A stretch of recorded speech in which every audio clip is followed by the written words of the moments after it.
This meeting is being live streamed. In order to ensure that this meeting remains accessible to the public, the meeting will be recessed for 15 minutes if the live stream is interrupted or fails. Staff will work to get the live stream up and running as soon as possible, and we will keep council advised. We shall now proceed with roll call. Mayor Brown? Yes. Thank you. Councillor Carlson? Here. Thank you. Mayor Crombie?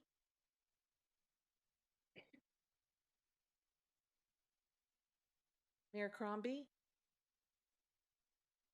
Councillor Demurla? Yes. Thank you. Councillor Dasco? Yes, present. Thank you. Councillor Dillon?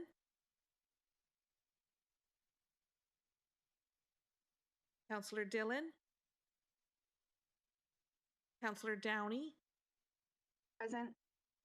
Thank you. Councillor Fonseca? Yes, good morning, present. Good morning. Councillor Fortini? Good morning, I'm here. Good morning. Councillor Groves? Good morning, present. Thank you. Councillor Innes? Happy Thursday, present. Thank you. Councillor Kovac? Good morning, I'm here. Morning. Councillor Mahoney? Good morning, present. Thank you. Councillor McFadden is absent today. Councillor Medeiros? Morning, present. Thank you. Councillor Paleshi? Good morning, present. Thank you. Councillor Parrish? Good morning, present. Thank you. Councillor Raz? Good morning. Good morning. Here. Councillor Sado? Here. Thank you. Councillor Santos? Good morning. Good morning. Councillor Sinclair?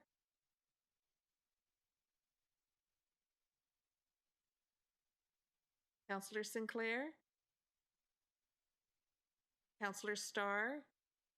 Happy 28th, here. Thank you. Good morning. Mayor Thompson? Good morning, present. Good morning. Councillor Vicente? Present. Thank you. We have quorum. Councilor We can Dillon's here as proceed. well. Oh, good morning, Councillor Dillon. Thank you. Thank you. I'll call one more time. Mayor Crombie? And Councillor Sinclair? We do have quorum, Chair. We can proceed. Thank you. Thank you very much. And if we were not in a virtual world and in the council chamber, you'd notice a new, fresh face, but an old friend would be sitting closer to us. I want to take this opportunity to acknowledge our new regional solicitor, Patricia Kaza, and on behalf of myself, Gary Kent, and the whole management team, what a joy to have you elevated through the ranks. You know, sometimes the turtle wins, and we're honored to have you as a long-serving employee for Peel, reach, I guess, the highest level you could within the organization. So, Patricia, congratulations and welcome as our new regional solicitor. Thank you very much, Ernika. You are welcome. Okay, I'm on to the Indigenous land acknowledgement. We would like to begin by acknowledging the land on which we gather and which the region of Peel operates as part of the treaty lands and territory of the Mississauga of the Credits. For thousands of years, Indigenous people inhabited and cared for this land. In particular, we acknowledge the territory of the Anishinaabe, Huron-Wendat, Haudenosaunee, and Ojibwe Chippewa peoples, and the land that was home to the Métis, and most recently, the territory of the Mississaugas of the Credit First Nation, who are direct descendants of the Mississaugas of the Credit. We are grateful to have this opportunity to work on this land, and by doing so, give our respect to its first inhabitants. Okay, with that, do I have any declarations of conflict of interest? Hearing none. Approval of the minutes. Madam Clerk, do we have any additions? The approval of the minutes from the October 14th, 2021 Regional Council meeting, moved by Councillor Carlson, seconded by Councillor Vicente. Are there any objections? Seeing none, thank you. Okay, and I was ahead of myself. With regards to the approval of the agenda, Madam Clerk, do we have any additions? Yes, we do. Thank you very much. We have a motion moved by Councillor Raz, seconded by Councillor Innes, that the agenda for the October 28, 2021 Regional Council meeting include a communication from the Canadian Alliance to End Homelessness, supporting the Peel Alliance to End Homelessness Evidence-Based Needs and Housing and Homelessness Report to be dealt with under Human Services Item 16.6. And further, that the agenda for the October 28, 2021 Regional Council meeting include a communication from the Mississauga Board of Trade regarding the optional small business subclass review to be dealt with under Enterprise Programs and Services, Item 20.1. And further, that the agenda for the October 28, 2021 Regional Council meeting be approved as amended.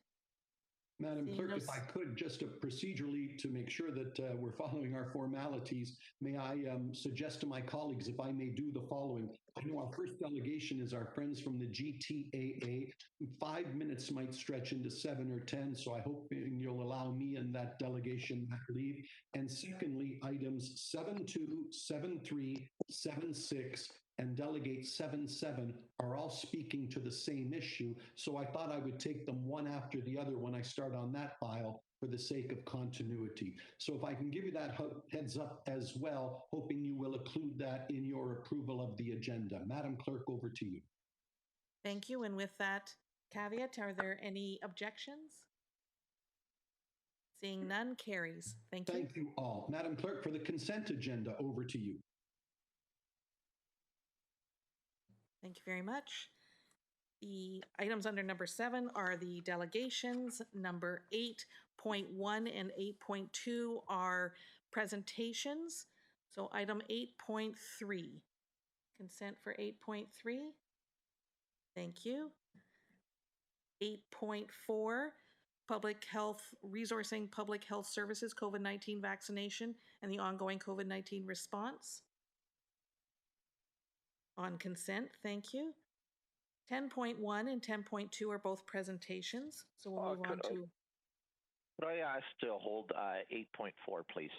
8.4, held by Mayor Mayor Thompson. Thompson. Sorry, couldn't That's get my okay. on mute. Thank you very much. Item number 11.1, long-term utility financial plan pricing objectives. On consent. 11.2, update on the implementation of Ontario Regulation 40619, on-site and excess soil management. On consent. 11. Sorry, can you hold that one, please, Madam Clerk? Sure, 11.2 held by Councillor Raz.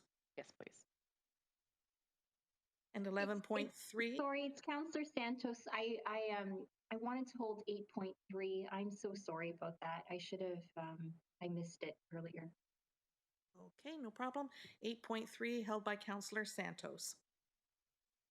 11.3, Peel Region Urban Forest Best Practices Guide. On consent. 11.4, Water and Wastewater Compliance Programs Update. On consent. 11.5, Toronto Peel Cross-Boundary Wastewater Servicing Agreements. On consent. 11.6 needs to be held, it's an oral update. 11.7, report of the Waste Management Strategic Advisory Committee meeting. On consent. 12.1, communication from Todd Coles, City Clerk, City of Vaughan. Email providing a copy of the City of Vaughan recommendation and report interregional servicing agreement with York Region and landowners on Rutherford Road and Highway 50. On consent.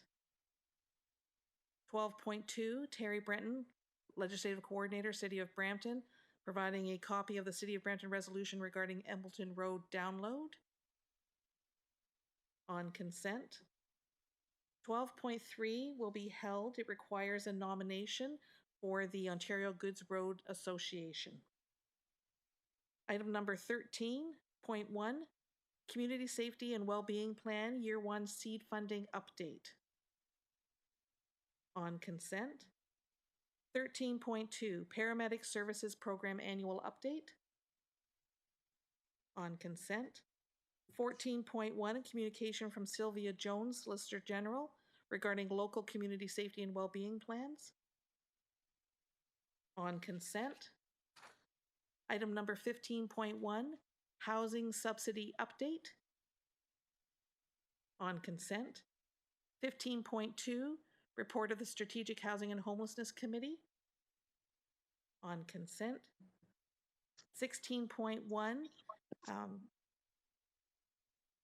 16.1. Sorry, Councillor Groves, I just wanted to hold 15.2. 15.2, Councillor Groves. Thank you. Communication 16.1, Danielle Andrade. Hold. Who was that requested a hold, please? 16.1, communication from Danielle Andrade regarding the incremental funding allocation through. Councillor Groves, is that you wishing it to be held? No, it's not. No. No. Okay, so we're going to put that on consent. 16.1 is on consent. 16.2, Ruth Cramid, Vice President, Community Investment and Development, United Way Greater Toronto, supporting the Peel Alliance to End Homelessness. On consent. 16.3, Marilee Fullerton, Ministry of Children, Community and Social Services, letter regarding Peel's Integrated Services Hub and Ontario's anti-human trafficking strategy. On consent. 16.4, Daphna Nussbaum, Project Coordinator and Analyst, Peel Alliance to End Homelessness, providing the Peel Alliance to End Homelessness evidence-based needs in housing and homelessness report and supporting letters. On consent. 16.5, Dag McCoy, Executive Director, Restoration and Empowerment for Social Transition Centers, providing supporting letters for the REST centers. On consent. 16.6 was the added communication from Canadian Alliance to End Homelessness in support of the delegations. On consent. 17.1 is the report of the Region Appeal Planning and Growth Management Committee for the meeting held October 7th. On consent. 17.2, report of the Region Appeal Planning and Growth Management Committee meeting held on October 21st. The continuation meeting. On consent, thank you. 17.3, report from the clerk regarding the Region Appeal Planning and Growth Management Committee workshop. On consent. Item number 19.1, the 2021 Operating Financial Triannual Performance Report. On consent. 19.2, the 2021 Capital Financial Triannual Performance Report. On consent. 19.3, State of Stormwater Management in Peel Region. On consent. 19.4, Public Art and Monuments Policy. On consent. 19.5, Improvements in Service Delivery. On consent. 19.6, Regional Council Strategic Plan and Term of Council Priorities Update. On consent. Item number 20.1 is the added communication from the Mississauga Board of Trade regarding optimal small business subclass review. On consent. And in the in-camera matters, 24.1 is the closed session report. On consent. 24.2, the proposed property acquisition in the City of Mississauga. On consent. 24.3, the advice sought subject to solicitor-client privilege. On consent, and we're going to hold 24.4 for an oral report. That's the agenda. So motion moved by Mayor Thompson and seconded by Councillor Santos that the items outlined be approved under the consent agenda. Any objections? Carries. Thank you. Thank you. Thank you all. That brings us down to delegations. Our first delegation, 7-1, Michelle McKenzie, Board of Directors, Laurie McKee, Director, Public Affairs and Stakeholder Relations, and Michael Mendo, Manager, Government Affairs and Stakeholder Relations for the Greater Toronto Airports Authority, providing their annual update. Everybody, welcome. Good morning. Good morning, Chair, Mayors, Councillors. I'm Michelle McKenzie, and I'm the Greater Toronto Airport Authority's Peel Region Board Member. Every year, as Chairman has noted, we provide an update. All the regions provide an update to those that nominate to the Board of Directors, and I'm very pleased to be joined this year by the GTA's Manager of Government Affairs, Michael Mendel. Sitting on the GTA's Board of Directors and chairing the Governance and Stakeholder Relations Committee, sitting on the HR Committee through the past year has been taken on an added level of importance. As COVID continues to impact so many aspects of our day-to-day life, airport management and the board continue to navigate one of the most challenging periods in aviation history. We do so supported by the resilience of airport workers and with a commitment to public health, financial sustainability, diversification of revenue, and a focus on the future and recovery. When we met a year ago, we were at our lowest point in our operation, 98% down. And seeing pictures of or traveling through the airport these days, you'd be forgiven for thinking that Toronto Pearson is approaching pre-pandemic passenger levels. And while the signs of improvement are evident, we're only seeing those passengers through peak travel hours. 2021 continues to be a very difficult year, and it remains a long road ahead to full recovery in our sector. Next slide, please. You may remember from our 2019 presentation some of the statistics that set Toronto Pearson apart as Canada's biggest airport.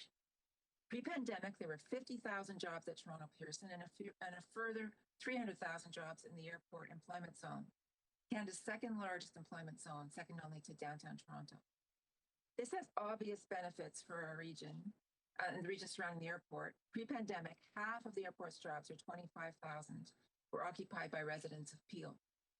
Peel Region businesses were benefiting from over $230 million in annual procurement from Toronto Pearson, and this was driven in large part by Toronto Pearson's connectivity by daily flights to the world's largest markets, New York, New Delhi, London, Tokyo. There's no question that the economic fortunes of Toronto Pearson and Peel Region are closely interconnected. In the movement of goods, as an example, talent and trade, and tourism to and from Peel Region, one of the fastest growing regions in the GTHA. The faster the airport recovers to pre-pandemic levels, the faster we will again deliver on this level of economic benefit to Peel Region. Next slide, please. The impacts of COVID-19 have been devastating and dramatic for the aviation sector and for the travel and tourism ecosystem writ large. As an active private not-for-profit corporation without shareholders, the GTA's revenues are almost exclusively tied to the passenger. Through the first half of 2021, passenger traffic at Toronto Pearson was down nearly 80% year over year. And as you might expect, through the last 6 quarters, GTA has had a net income loss of $746 million. That's $746 million. So to put that in context, we've added nearly 12.5% to our pre-pandemic debt. Effectively, we're borrowing to keep the lights on and the runways open. That's staggering, and it will severely impact Toronto Pearson's timeline for recovery, our ability to compete with the US and international airports that have received billions of dollars in direct government assistance, and our ability to hire back unemployed and furloughed workers, as well as invest in critical infrastructure.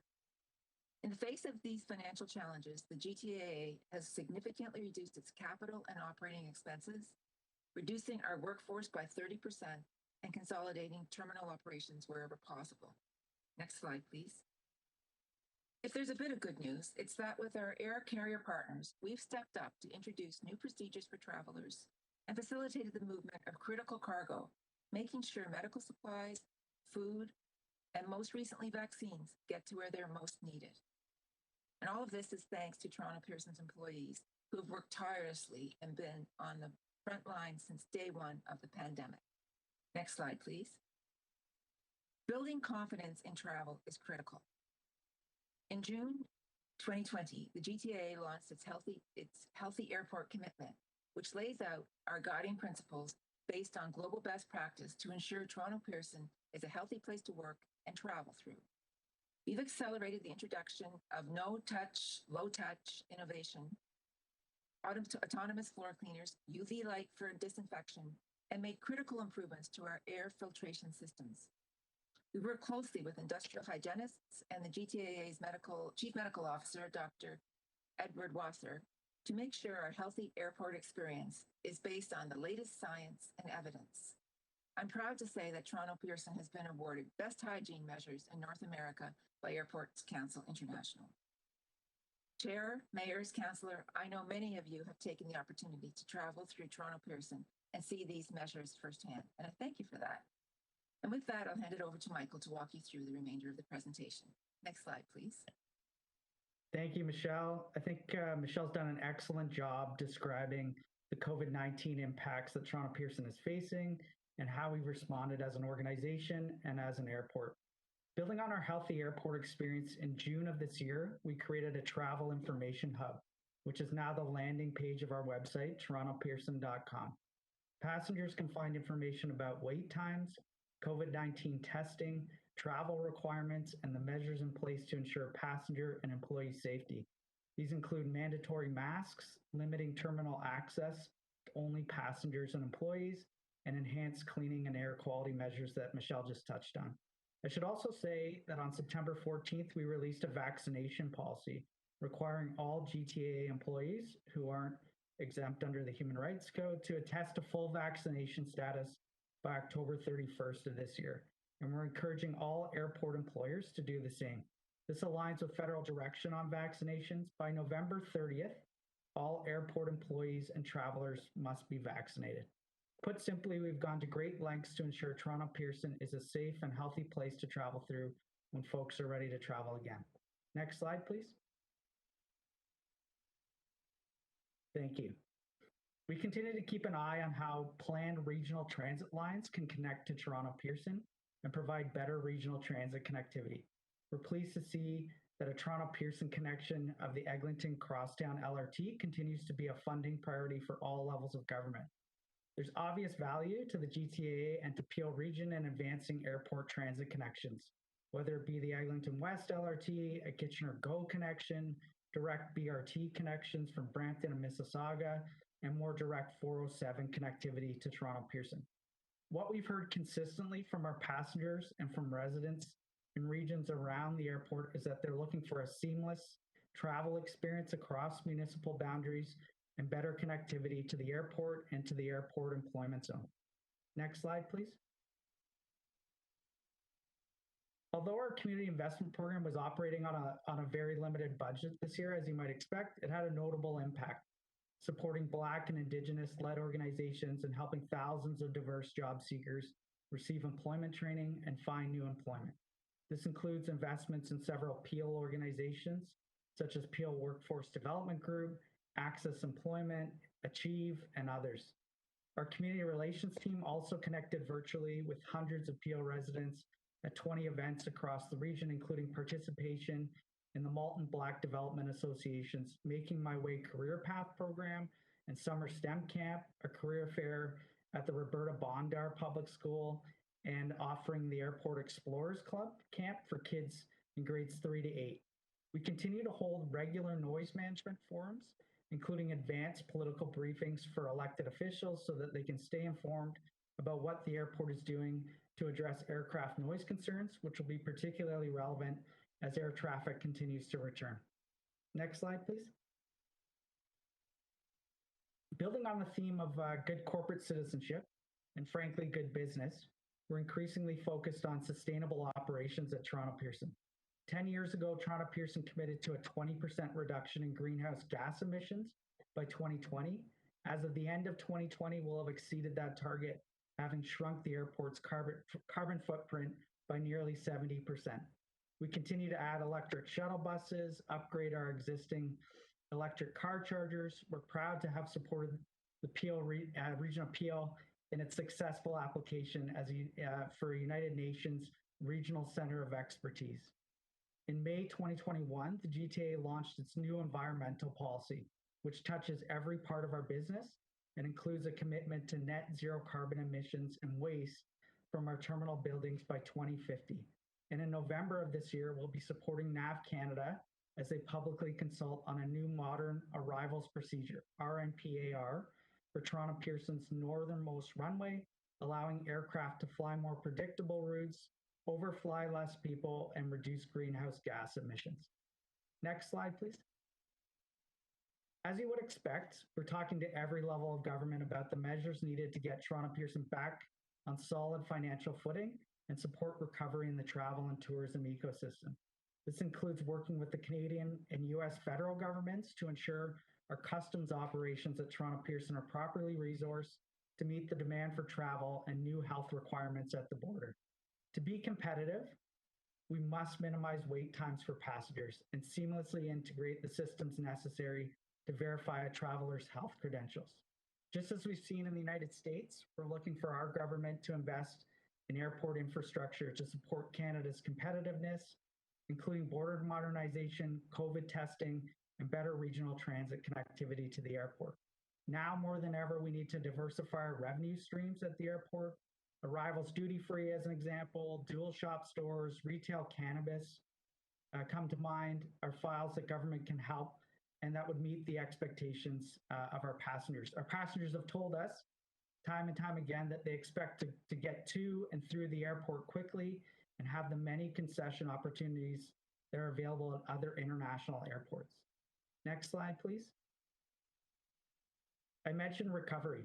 We have an opportunity before us to build back better, to get Toronto Pearson back to the 50 million passenger airport it was in 2019, the airport that accounted for 25,000 good jobs for Peel Region residents, an airport that will continue to feed the impressive growth of Peel Region, its residents, and its businesses, an airport that can facilitate better regional transit connectivity and better direct global connections to get people and goods to market faster. We'll do that successfully as we continue to work together with Peel Region. I should say I want to pause and say our President and CEO, Deborah Flint, sends her regrets. She wasn't able to join us today. I know Deborah did have a very productive conversation with Regional Chair Ian earlier this week, and they talked about how the economies of Peel Region and Toronto Pearson are inextricably linked. With $2 billion worth of goods traveling through Peel Region every day, much of that emanating from Toronto Pearson, I know the airport's recovery is very much dependent on Peel Region and vice versa. So with that, I thank you for your time today. Chair, mayors, councillors, Michelle and I would be pleased to take any questions you have. Thank you, and thank you for the presentation. My first questioner, Mayor Brown. My phone off mute. First of all, thank you for the presentation. I know it's been a very difficult year for Toronto Pearson, and we have significant employment at Pearson, and that's not lost on me that we have thousands of our residents that work in that aviation sector. And so with the decline of air travel, there was dramatic employment changes for many in our community. And I'm hearing that those rehirings are starting to happen again, which is encouraging news. I know we were in a precarious position before where the Government of Canada's advisory was against any non-essential travel. And I know last week they lifted that advisory against non-essential travel. So is there anything we can do as regional councillors to help share that message that it's now safe to travel and support the aviation sector? And how have you communicated that news from the Government of Canada that advisory is dropped? Because certainly I read the news every day and know that last Friday when that happened, it got a lot of attention in the news world. But is that, do you believe that is now commonly known, and is there anything we can do to help? Absolutely, and I really appreciate the offer of help, Mayor Brown. So I would say you're having hundreds, if not thousands, of conversations a week. So whatever you can do to spread the word and help us get the word out there about that travel advisory being lifted and just it being safe to travel again. We're starting to see travel pick up, but as Michelle noted, it's mostly in the peak times.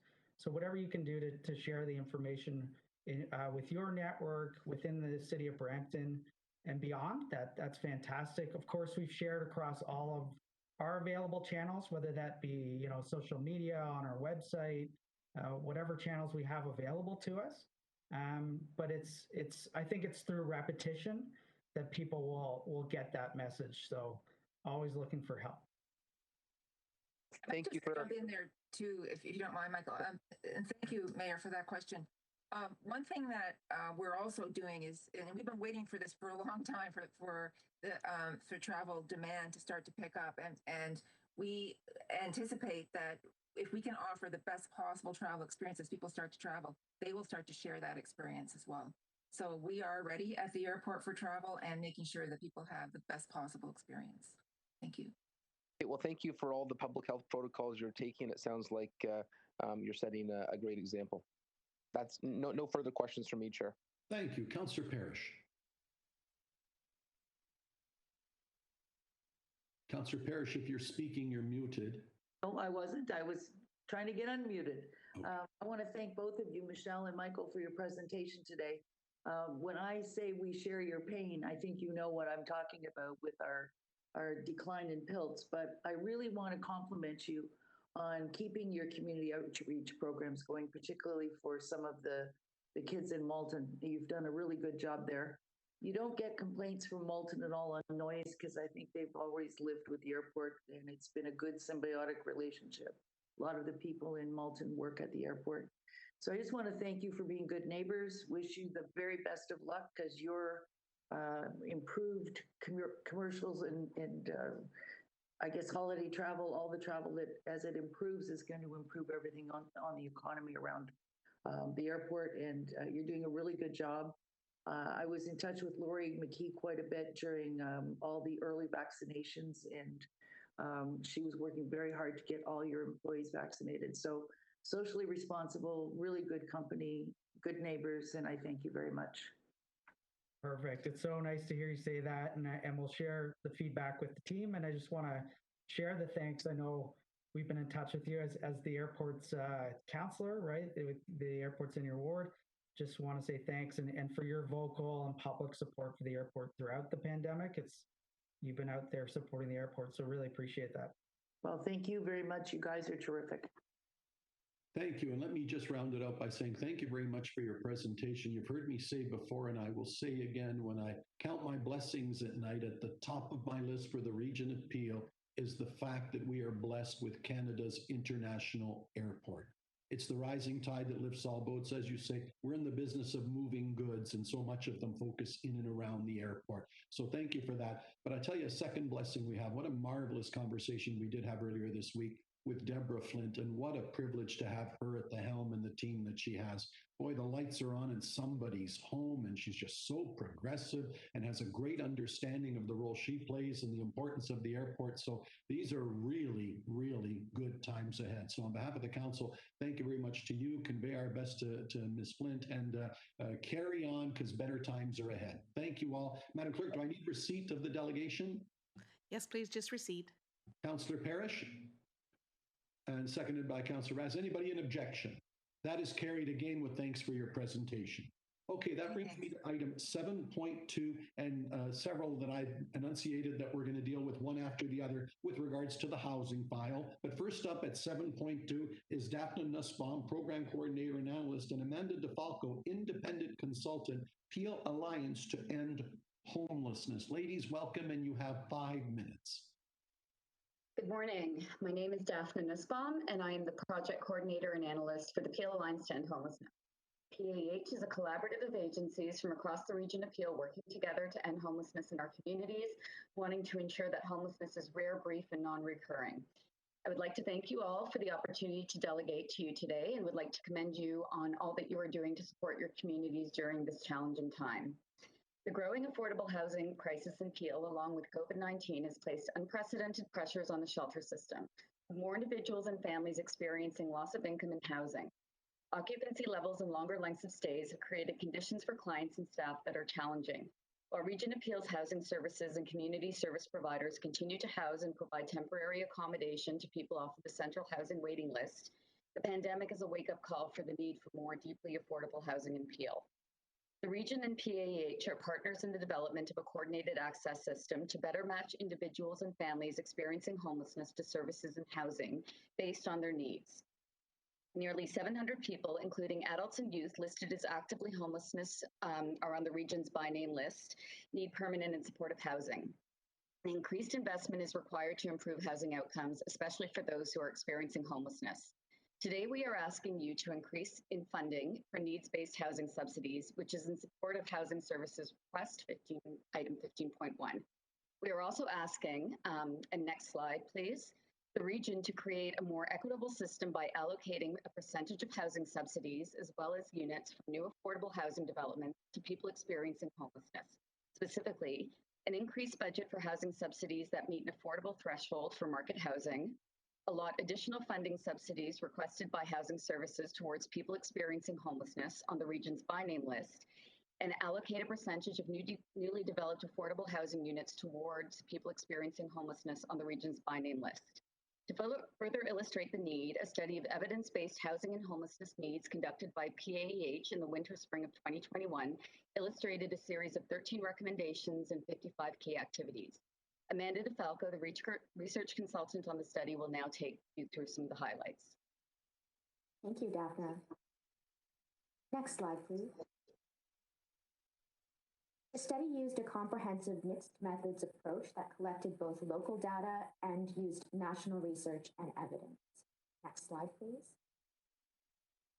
The study revealed recommendations in 4 key priority areas, including 13 specific strategies to end homelessness in Peel. Several of these strategies are already underway, and I'd like to acknowledge the Peel regional staff for their efforts in supporting this research as well. For the purpose of this presentation, I'd like to highlight 2 specific opportunities to strengthen Peel's efforts. Next slide, please.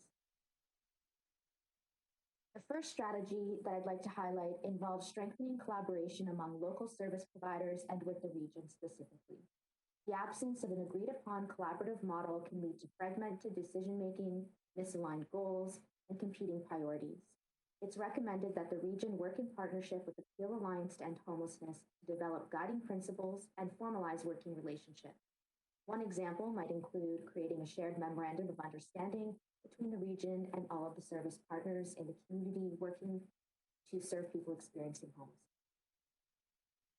The second strategy emphasizes some of Daphne's points earlier, which is the need to prioritize housing subsidies for people experiencing chronic homelessness specifically. Chronic homelessness means that you've been homeless for more than 6 months in the past year or 18 months within a 3-year period. The need for more affordable housing options, both subsidies and units, was the most prevalent theme in both community feedback and research throughout the study. Slide, please. The need for more affordable housing is likely not surprising to any of us. However, what we did find was that the region was housing significantly less people experiencing chronic homelessness than provincial counterparts. Other municipalities and regions have dedicated housing subsidies and units for people experiencing chronic homelessness specifically, and they are being allocated through a coordinated community process called coordinated access. Peel is currently in the process of developing a coordinated access system. However, there must be housing options such as subsidies and affordable housing units for chronically homeless people to go to. There is strong evidence to support targeted resources for this population. The study found that without targeted investments to the chronic homeless population, Peel may actually see an increase in chronic homelessness by 25% over the next year. Projections also revealed that Peel could reduce chronic homelessness by 15% with an additional 84 units over the next year. While these are estimates, it demonstrates that increased and targeted investments towards the chronically homeless population will have an impact on the total chronic homeless population in Peel over the next year. Next slide, please. The single most important factor in ending a person's experience of homelessness is housing. 91% of people experiencing homelessness in Peel that were surveyed indicated housing as being the single biggest factor to ending their homelessness experience. The other important factor was ensuring the process for accessing housing is streamlined through coordinated access. If you could please move forward to the final slide. I'd like to thank you for your time, and I'll briefly pass back over to Daphne.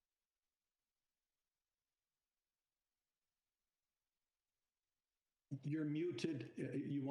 We can't hear you. You're muted. Sorry about that. Very brief. Next, final slide. Peel has made a significant progress in undergoing philosophical, strategic, and operational changes that move community closer to ensuring homelessness is rare, brief, and non-recurring. We look forward to continuing our work with the region to address the needs of Peel's most vulnerable residents. Thank you for your time and commitment to reducing and ending homelessness in Peel. Thank you. Thank you very much. I have a question, Mayor Thompson. Thank you, Mr. Chair, and I want to congratulate the committee for coming with some tangible a work plan that we can definitely participate and support and work. This is something that's extremely important that I think we all need to step up and take some ownership on as elected officials to partner to find tangible solutions on how to go forward to solve the crisis. It's always going to be an issue. but doing nothing is not helping at all. To me, this is the first time, and I want to congratulate both of you for bringing some good, workable, tangible solutions for us. And I think this is something, Mr. Chair, that I think we definitely need to work on. This is what we need to be focusing on at the Region Appeal, not on what the outcome is going to be on a future regional chair, but on things like this that we need to be dealing with. Thank you. Thank you. Seeing no other questions, ladies, I'll thank you for your deputation. And I move on to delegate number 7-3 on the same subject. Janet Danqua, resident of Peel, supporting the evidence-based needs study on housing and homelessness priorities by Peel Alliance to End Homelessness. Janet, and you too have 5 minutes.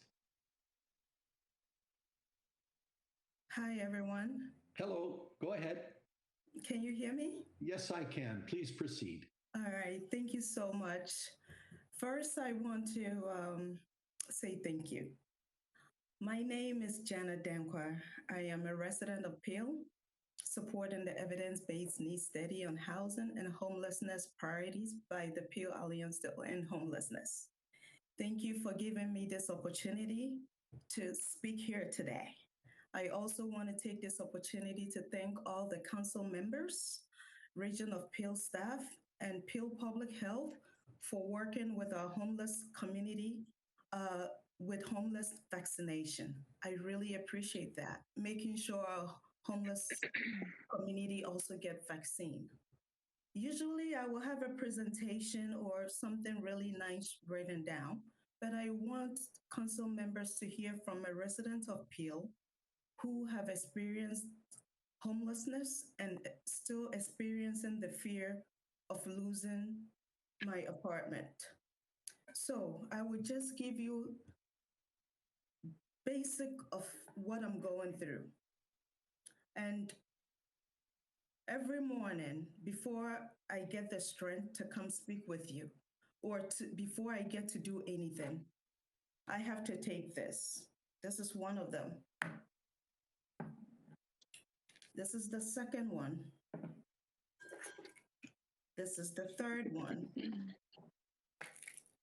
This is the fourth one. This is the fifth one. This is the sixth one. This is the seventh one. And this is the eighth one. So I've showed you 8 medications so far. I just want to let you know that it's not easy. As a woman who fled from abusive relationship with my children, as an American citizen who fled to find a place, safety for my children, I came as a new immigrant, and the experience was not fun at all. Sometimes a lot of women who are experiencing abuse ask themselves, should I have stayed in that relationship? Or was it better that I left? Because we don't know what we will face when we leave these abusive relationships. We don't know what our children will go through when we leave this abusive relationship.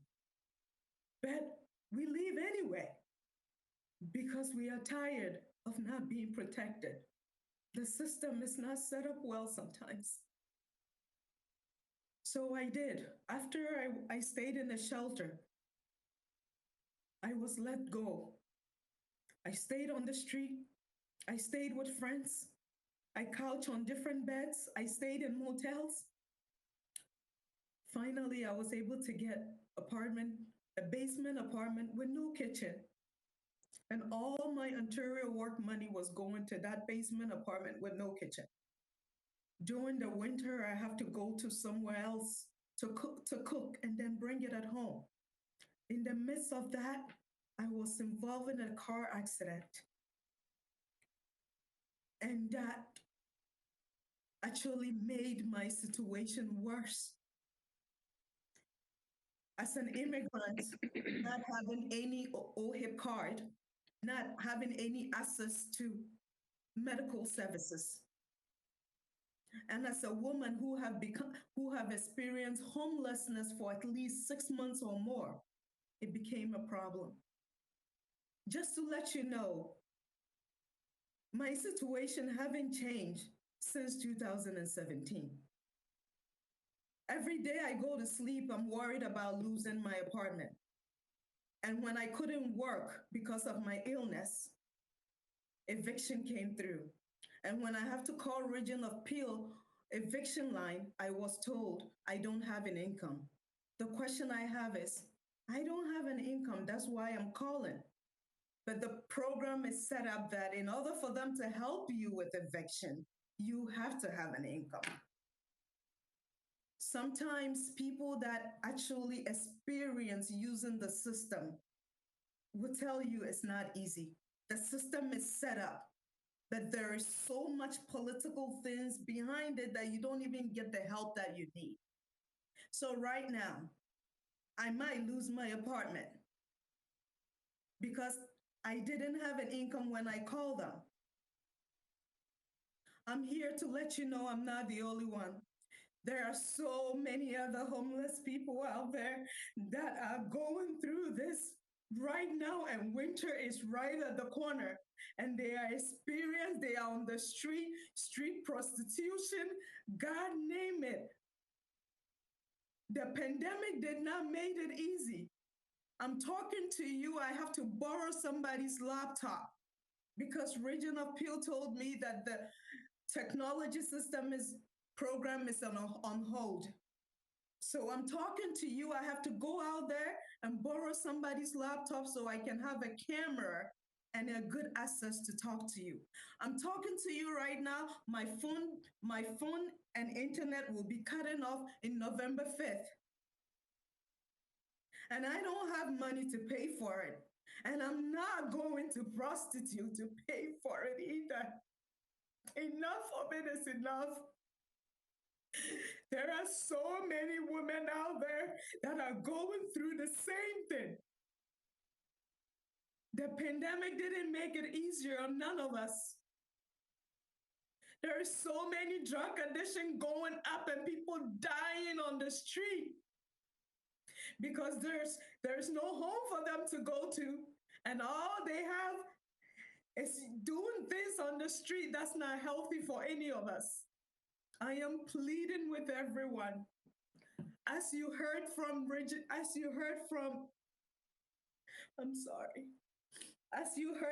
Daphne from the presentation, 91% of people from the study saying that they will be better. All the homeless residents in Peel, 91% said, indicating as being the single biggest factor of ending their homelessness. That's a huge number of percentage. About 25%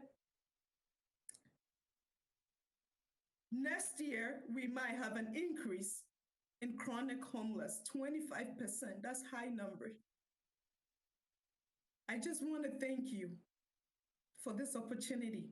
I also want to thank you for the hard work, the council members, staff, caseworkers, amazing workers that I've met, that worked throughout the pandemic, and all the council members, even in the middle of pandemic, trying to find ways to work and help us.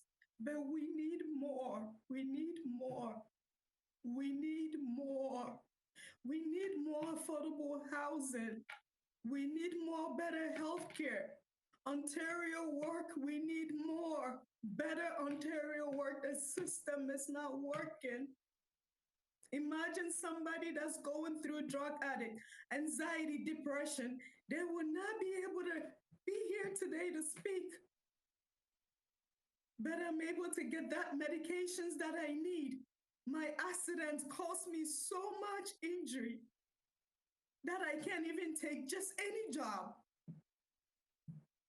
I want to thank you guys today and thank everyone for the hard work. There are so many amazing people, organizations working towards to end homelessness.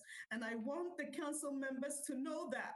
I don't want their work to go vain because without them, we wouldn't have the voice we have today to come here. Thank you so much and thank everyone. I ask for more strength for you to do your job. I pray that you get that strength every day to come and do your job. Thank you.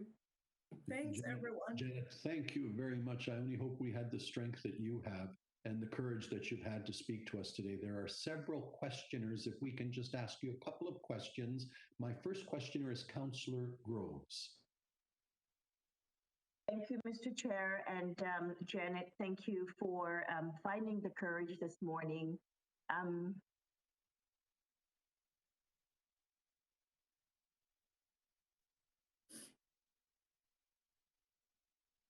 Councillor Groves, I don't know if you're on mute. Councillor Groves, if you can hear us, we can't hear you.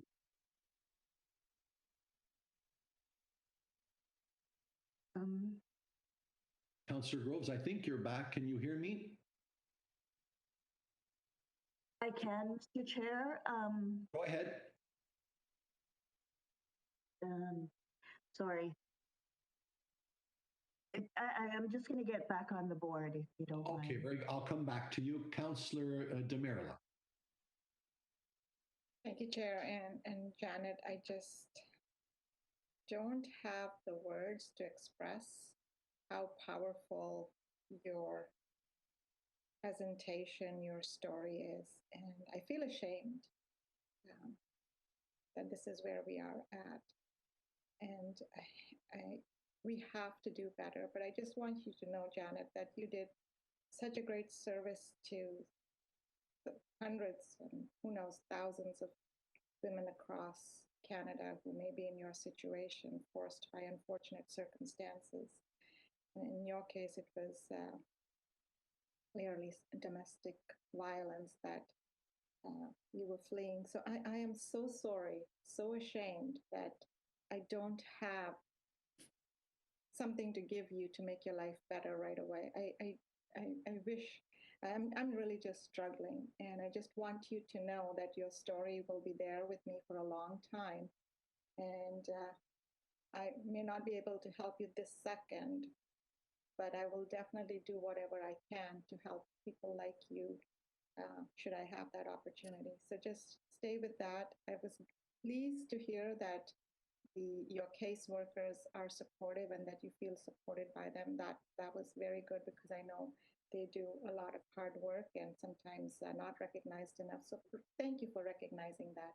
Thank you for shining a light on this issue, because sometimes, you know, as you said, there's presentations and there's numbers, but a story like yours just brings it home. And we need to do better, and we will do better. Thank you, Chair. Thank you. Councillor Downey. Through you, Chair. Thank you so much for your presentation today. And unfortunately, your story is not just your story. Your story belongs to a lot of people, and I think maybe that's what Councillor Groves was trying to touch on. And I think that you have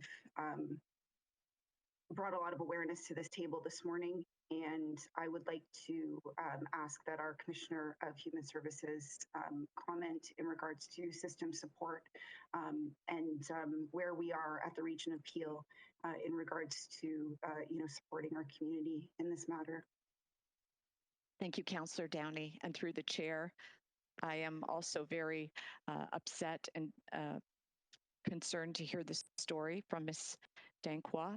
It is the first time that I've heard these details, so I would ask Council to look into it. We do have systems and supports available. For example, we do have eviction prevention funding for individuals that are on Ontario Works. So I think I need to dig in a little bit more and find out why there were such issues in terms of Ms. Danquois navigating the system, and I will certainly do that, and I will ensure that she does get the help that she needs and the help that is available from the region. Thank you. Janet, I hope you heard that. We will be following up with you, but I'm going to carry on with my list of speakers. Councillor Groves. Thank you, Mr. Chair, and sorry about that. This is something I think that just hits near and dear to all of our hearts. As human beings, we can all relate to this. And I can tell you, Janet, it has taken, I'm sure, a lot of courage for you to be here this morning to tell us your story. You know, at some point in my life, I served as an executive director at a women's shelter, so I can certainly understand your position. I know exactly where you're coming from. I can tell you that, you know, the shelter was full. It was great that it was full, but on the other hand, it was not a good thing that these shelters are full.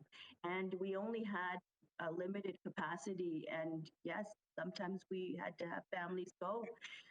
But I can tell you that the region, Janet, is very committed to ending homelessness. This council has committed $1 billion in funding to provide affordable housing so that our residents don't have to be in a situation that you have found yourself in. Not just you, but your children. You've got children that rely on you. And quite frankly, as a mom, I know what it's like.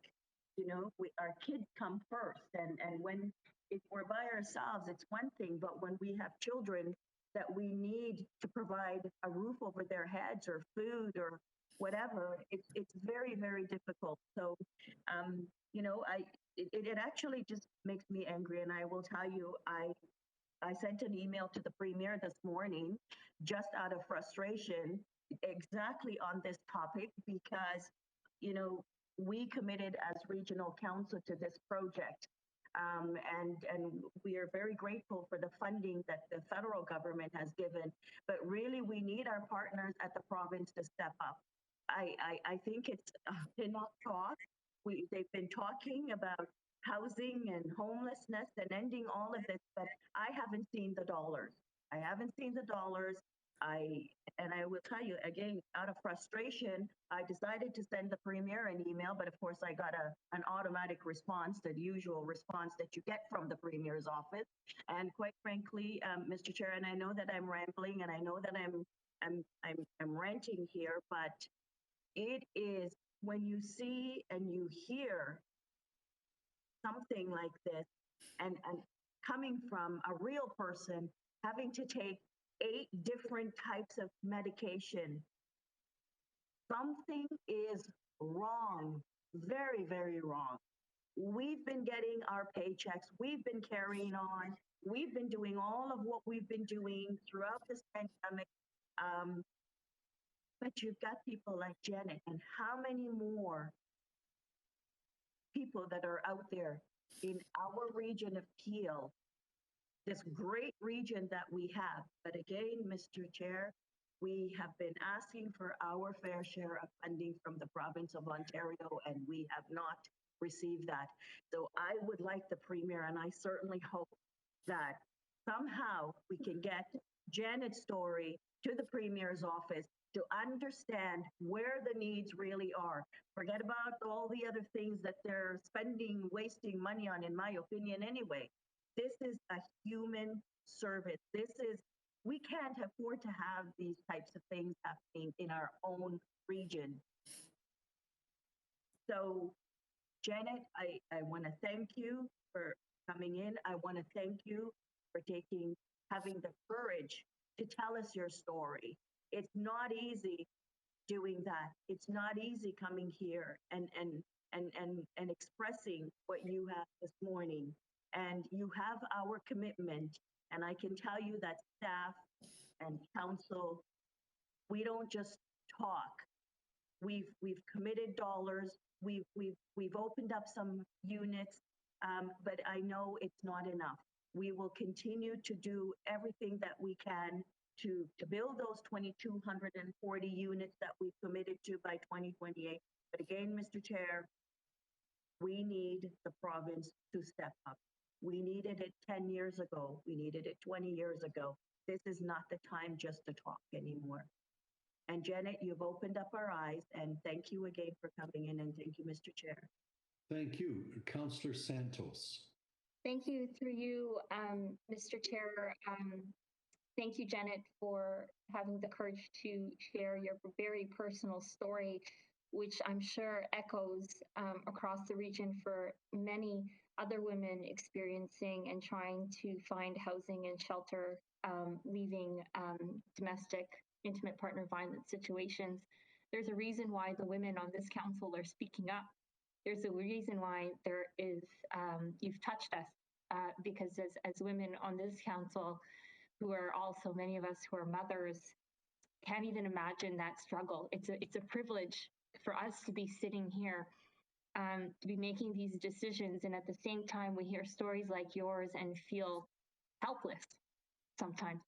So that being said, I've been texting back and forth to some colleagues, and we do want to see something done, some action done on this. And I know Councillor Downey had suggested we look into your particular case, and Commissioner Sheehy has responded with that.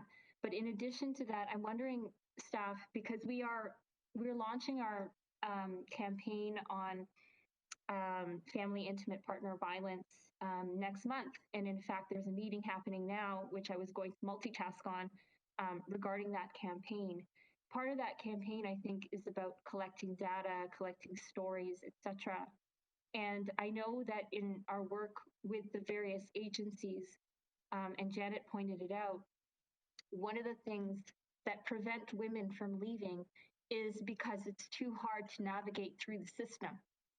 And we have a personal story here from Janet where she experienced it. So while we're helping her through and trying to understand what was difficult for her, I don't think we should leave it there. I think that, and Commissioner Sheehy, if you could respond, there's an opportunity for us to really identify through her story, perhaps others, what those difficulties, what those gaps are, and do our best as we implement some of the things in the upcoming campaign and learning from the upcoming campaign, how to improve the experience that women like Janet have so that it's not hard and so that they feel more supported. So Commissioner Sheehy, if you could respond, and then I'm just going to ask that that's direction to staff as well. So thank you for the question, and through the chair, we are of course always open to getting better information, better evidence on the gaps that exist in the system and the challenges that people have in terms of navigating the system. I am also wondering if you wanted to hear from Commissioner Pocinelli about the campaign and the way perhaps your motion might tie to that campaign. I think that would be appropriate. Yes, Councillor Santos, you still have the floor. Let's listen to the Commissioner, and then I will come back to you. Thank you, through the chair. Councillor Santos, you are very right. The team, and that is the collective regional community team, is working diligently on our campaign for family and intimate partner violence that will be launched in November. And to your point, the delegate is a great, has made some great statements. There's some great learning here. So if the delegate and council yourself will allow, I will ensure that we reach out to you, Janet, and work a little closer together to gather your story and your learnings and add that to the work we're already doing, not only in the campaign, but in our advocacy and our work that we're doing with community safety and well-being, which also links to this conversation. So I'm happy to take that back as staff, as a staff request. Thank you. Anything further, Councillor Santos? Nothing further. Thank you so much. And thank you, Janet, for your courage. Just so that you know, your personal story has already had an impact, and staff are going to be following up, and we will do everything we can to incorporate your learnings into what we are doing moving forward. Thank you. Thank you. Just a couple of points that I would make. I want to thank my colleagues that have spoken on the matter. I've said before, and true to form, they'd stand up and say something. They've become our social conscience on council. So I really want to thank my colleagues that have spoken up on the matter. I wanted to follow up on Councillor Groves' comments as Chair of Housing. Janet, I wanted you to know, and how proud I am of Councillor Groves and the whole council, that when I became regional chair, and she and I, Councillor Groves, got the report from staff saying, where are we going on housing? We've been abandoned over the years, largely, by other levels of government. So do we just carry on? Do we try to do a little bit better and spend another $250 million? And it was Councillor Groves and I in our council that said, nonsense, we're going to swing for the bleachers. We're going to commit $1 billion to housing over the next 10 years. And so it is that this council unanimously endorsed a plan and approximately $330 million for housing over the next 10 years, some initiatives of which are already underway. To their credit, Mr. Hussain, Minister Hussain, showed up in Brampton. Councillor Groves and Mayor Brown and I were there, and the federal government brought us their $256 million commitment, the highest contribution ever received by Peel. So shout out to the Prime Minister and this Liberal government in Ottawa that talked the talk and walked the walk. And I want to remind you that every opportunity I have to meet with the Premier and the Minister of Housing Affairs and Municipal Affairs, I remind them that I can only assume that when this election kicks off, you'll be kicking off your campaign in Peel, where you have so many members, and you will be handing us your $250 million commitment so we can top it up to $1 billion. Because Councillor Groves, you're absolutely right. It's embarrassing that the provincial government hasn't stepped up when the other two levels have, and we can carry on with our program. Last thing I'm going to tell you, Janet, I've been at this 33 years. This is how humbling you were to me. You know what my toughest decision was today? Thinking of what suit I would wear and whether I'd have toast, bagels, or muffins for breakfast. That's been my toughest decision so far.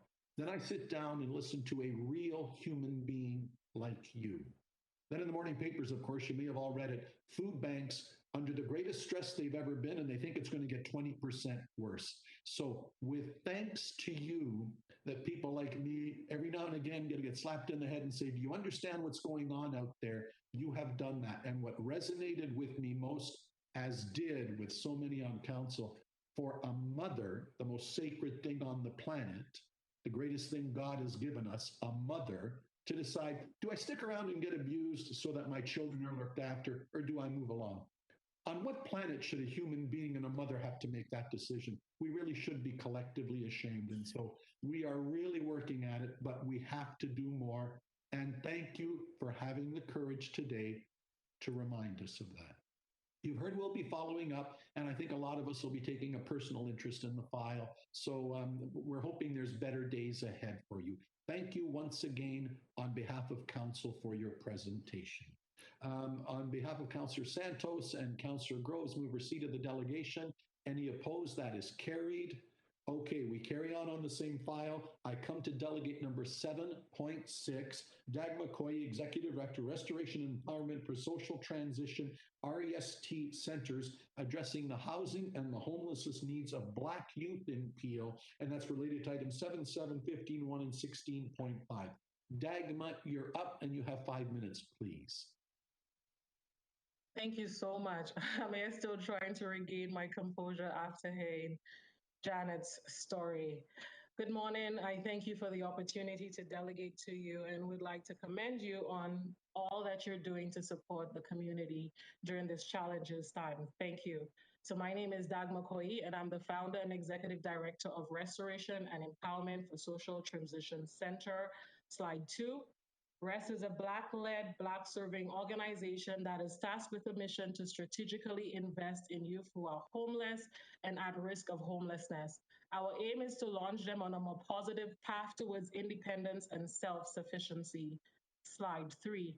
Working collaboratively with community partners like Public High School, Peel CAS, our shelter divergent model works to ensure that youth have access to safe long-term housing with caring landlords in the community, coupled with extensive wraparound support to ensure that they remain housed. Before I continue to talk about REST, I just wanted to take a little bit of time to share my lived experience. Much of my early journey here in Canada has helped to shape and inform the work that we do at REST. We are driven by the belief that every young person needs a safe place to call home. I recall my experience as a youth almost 2 decades ago. I migrated to Canada to live with my dad for the purpose of pursuing university education. My living arrangement was short-lived. I experienced cases of verbal and emotional abuse. I remember being scared, crying nights on end. I was asked often to leave. The fear of not knowing where I would live, where I would sleep, how I would be able to sustain myself financially, Being a student with a small income from a part-time job only afforded me 10 hours at minimum wage. My several attempts to secure additional employment was often turned down for a lack of Canadian experience and at times discrimination faced by my skin color and even being told things like I have an accent. After 11 months of being in Canada, what I dreaded became my reality. My father packed up everything from our rented home and left us stranded. My lived experience has taught me that many of the young people in our community who are homeless did not make that choice. Instead, very often they are victims of circumstances, survivors of unimaginable trauma. Statistics shows that about 78% of youth homelessness results from family breakdown, and 57% of these youth having an encounter with the child welfare system.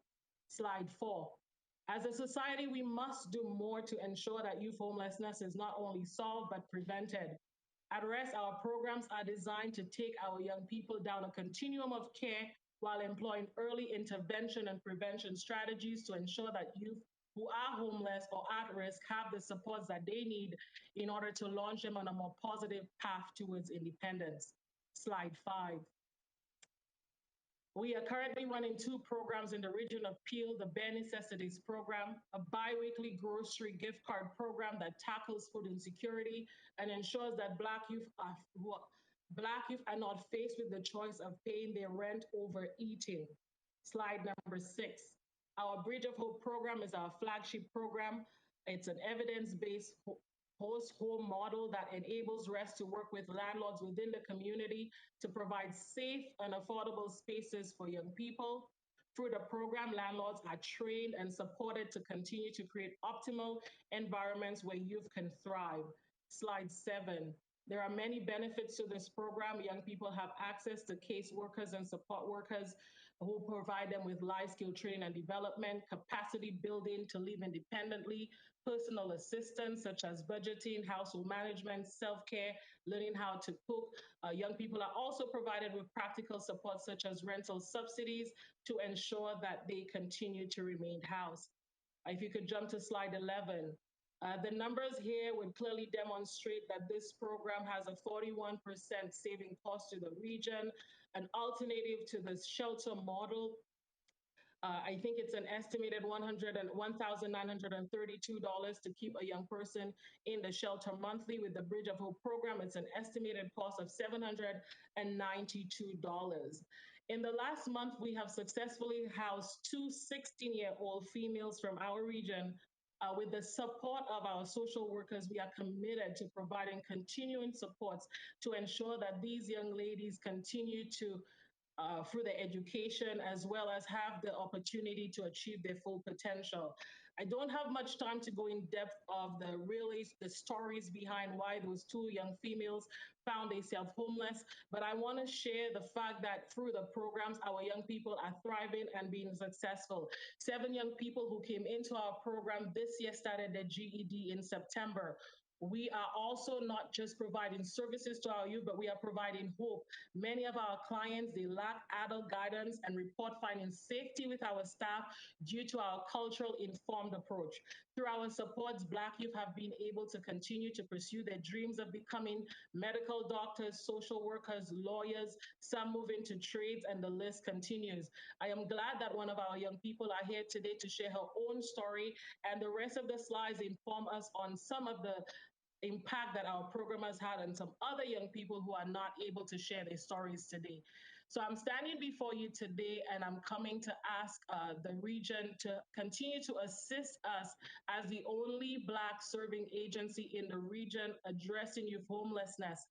We have already submitted a proposal to the region seeking partnership for funding to ensure that Black youth have culturally led supports and the services necessary to launch them on a more positive path towards independence and also to end youth homelessness in the region. We thank you for your commitment to diversity, equity, and inclusion, and we thank you for your continued support in this fight to end youth homelessness.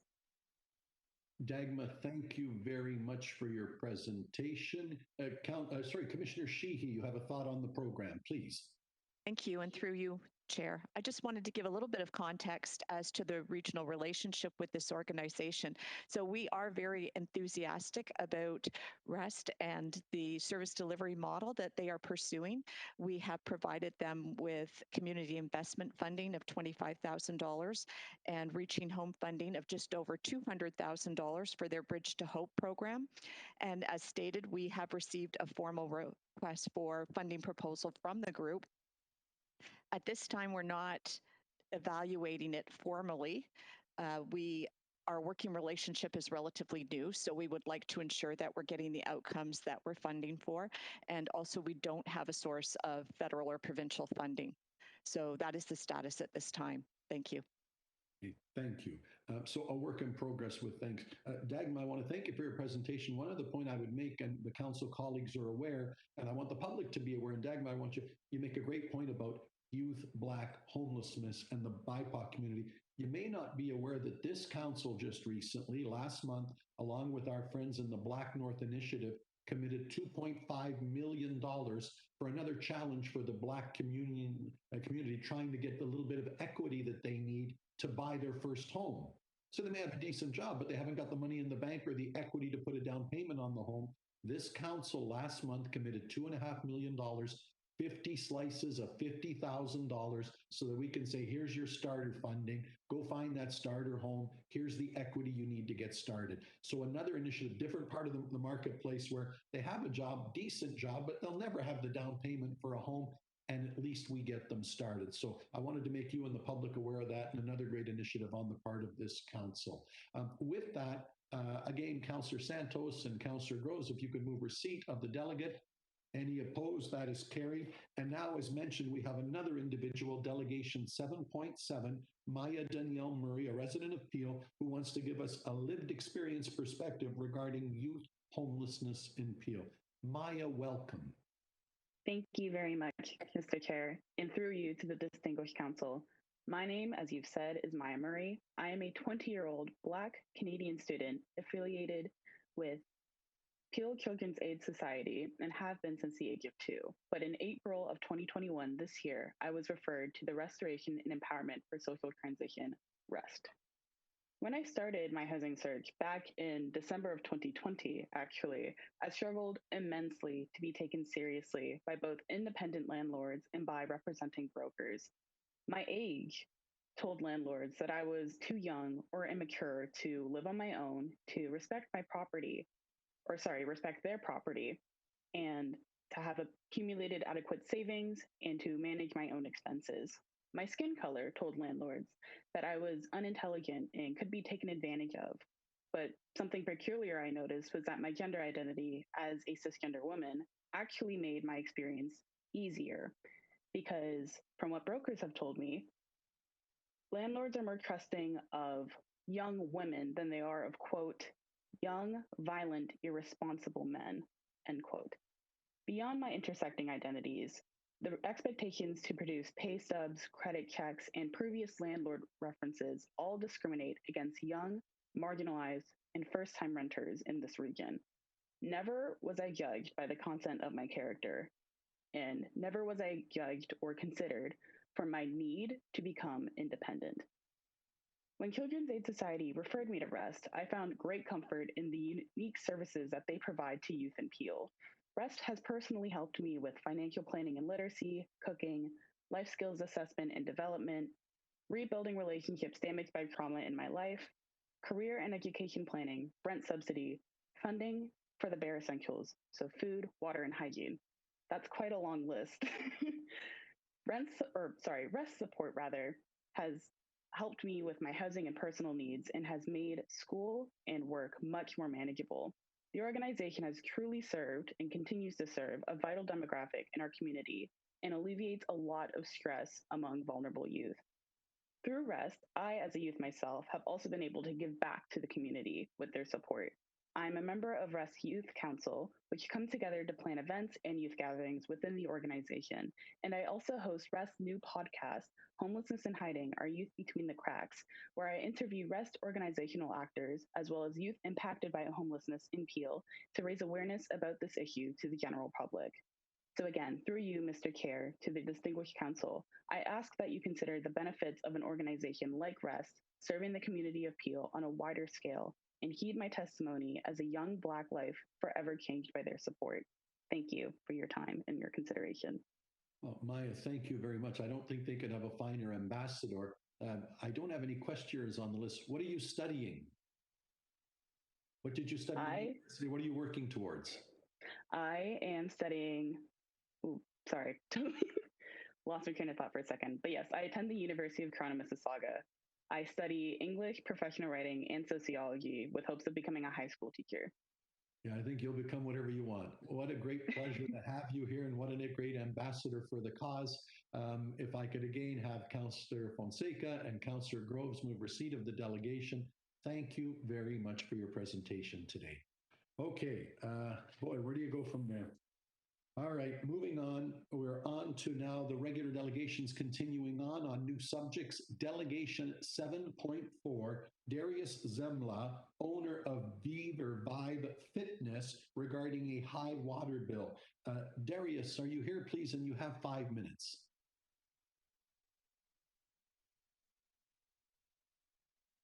Darius, if you're speaking, I can't hear you. And I don't see you on one of my icons. Oh, can you hear me now? There you go, Darius. Go ahead. Yes, thank you, thank you. Okay, so I'm the owner of Vibe Fitness, located in Mississauga. And as you know, all gyms were under the lockdowns. We were under the lockdown, a full lockdown over a year since March 2016. And we follow all the restrictions. We didn't go inside the gym. And about July, right before we opened on July 16, I got a phone call from one of the people from region of Peel. The person actually was very nice. He called me and he said that your water bill is very high, and your consumption water is very high. So I was, to my surprise, I was like, oh, it's impossible. Like the gym was closed. It was locked. We are under lockdown, as I said, for over briefly last year we opened from July until August to October, beginning of October. And the water was close up to $4,000. So I said, that's impossible. So he goes, oh, you have to check if you have any leaks or anything. So we went, and actually we found out right after the phone call, there was a leak in the washroom, of which we were unaware because we were under the lockdown. We were staying home order, so nobody was going to the gym. The gym was completely shut down. And I called the city of Mississauga and asking to reduce the bill, and everybody refused. So this is my last hope to. As you know, gyms actually, out of all businesses actually during the lockdown, the gyms were affected the most, because everybody was on the news talking about restaurants, but restaurants, they have the takeout services. Gyms were completely left with zero revenue, zero. And it was hard. So then we reopened, but we still, the sales notice, when compared to pre-COVID, they're still low. So I'm just kindly asking if you can do something about the water bill to reduce the bill. Thank you for your presentation. I have a speaker, Councillor Raz.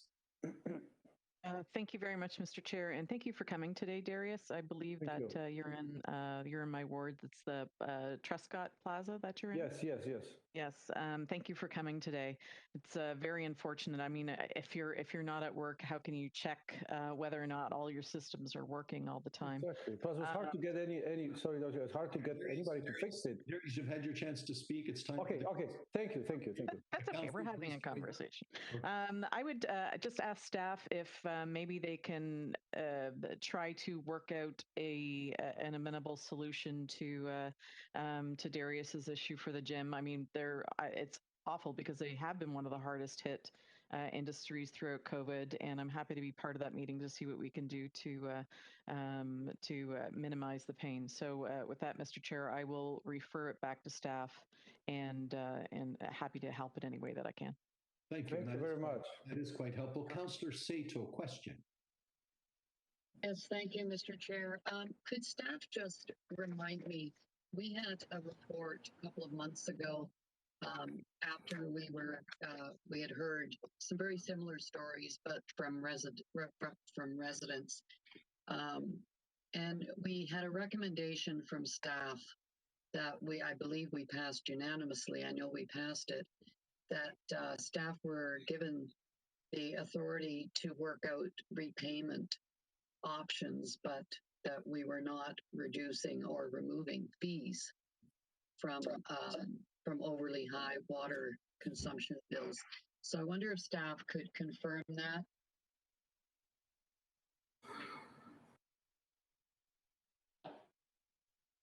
I can jump in on that. Yes, Commissioner Dedman, go ahead. Thank you, through you, Mr. Chair, to the councillor. In response to your question, that is correct. At this point in time, the region does not have any policies that offer relief measures for leaks. We do have a deferred payment system or process that is in place. That being said, as part of the long-term financial plan work that will be in front of council for approval in 2022, we are considering a policy that would allow for bill forgiveness in cases like this. Okay, thank you. And I know I had asked you to bring that report forward. I guess part of the problem is that council endorsed not doing. So that is a motion that was approved by council, that we would not have forgiveness. So until we bring that in, it's kind of hard to forgive one person when we've turned down others, because of hardship. So I think we have to be very careful about that until we do pass such a policy. So hopefully you would work with the councillor and the deputant on a payment plan. I feel very bad for people who can't afford huge amounts, and that was why I had asked for the report to come forward. But I think council made it very clear we weren't going to do that. So I think we got to be very careful on that. Thank you. Thank you, Councillor Raz. Thank you, Mr. Chair. Just to Councillor Sato's point, that was not my direction in terms of forgiveness. It was to work out a payment plan. So, and I would like to find out more of the details. So that's why I inserted myself into this. I don't know why you're kind of saying that's not what we agreed to. I asked staff to, look at this again, but forgiveness was not in that direction. Thank you. And point of privilege, Mr. Chair, I misunderstood. I thought that because the councillor didn't say about a payment plan. So I apologize. I misunderstood, and I just wanted clarity. Thank you.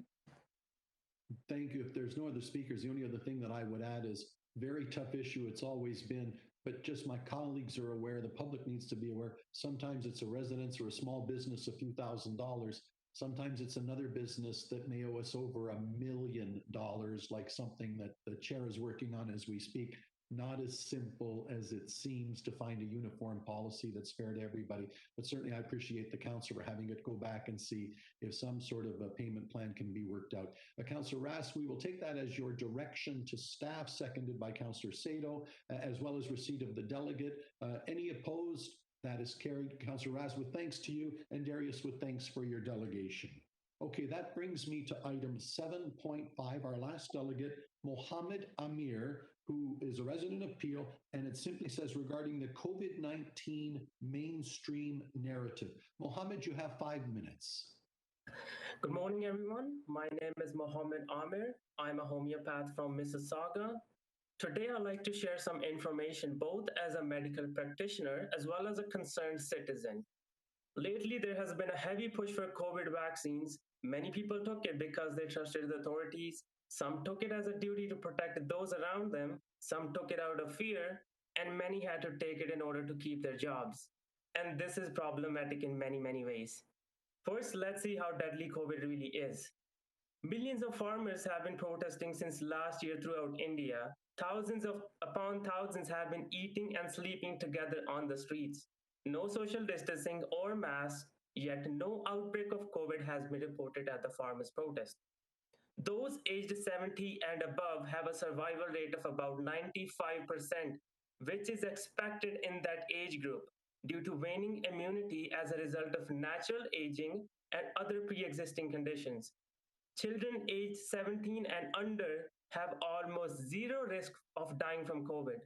According to Stats Canada, only 6 kids have died from COVID so far in Ontario. In case you are unaware, Toronto Public Health admitted last year that their death count also includes those who tested positive before death, but did not die as a result of COVID. That's one way the numbers get inflated. But even despite that, the global COVID survival rate is about 99%. Yet we rarely hear on the news about those who have survived COVID naturally. People are being forced to take a vaccine in order to have food on their plate. Since the government mandated vaccines, I am seeing an increase in patients suffer from insomnia, panic attacks, hypertension, etc. Don't we care about mental health? Is it a crime to be a natural human being now? Recently, I had a young female patient who was perfectly healthy before seeing me, but has been having a continuous heavy period for over a month after getting her first shot. And her family doctor just won't admit that it was caused by the vaccine. While crying, she told me she has no option but to also get the second dose as well because her employer won't keep her if she isn't fully vaccinated. Is this ethical? How is it a free, informed consent when people are taking the vaccine under threat? Where is your empathy for them? Many reputable doctors and scientists from around the world also question the reliability of PCR tests. Ontario's medical officer of health, Dr. Barbera, admitted that 50% of PCR tests are false positives. A Portuguese court ruled that a positive test is an insufficient basis to quarantine anyone. Dr. Carrie Mullis, who won the Nobel Prize for inventing the PCR, said, with PCR, you can find almost anything in anybody. It doesn't tell you if you are sick or if the thing you ended up with was really gonna hurt you or anything like that. So, why are politicians and health officials pushing the vaccine so hard, you may wonder?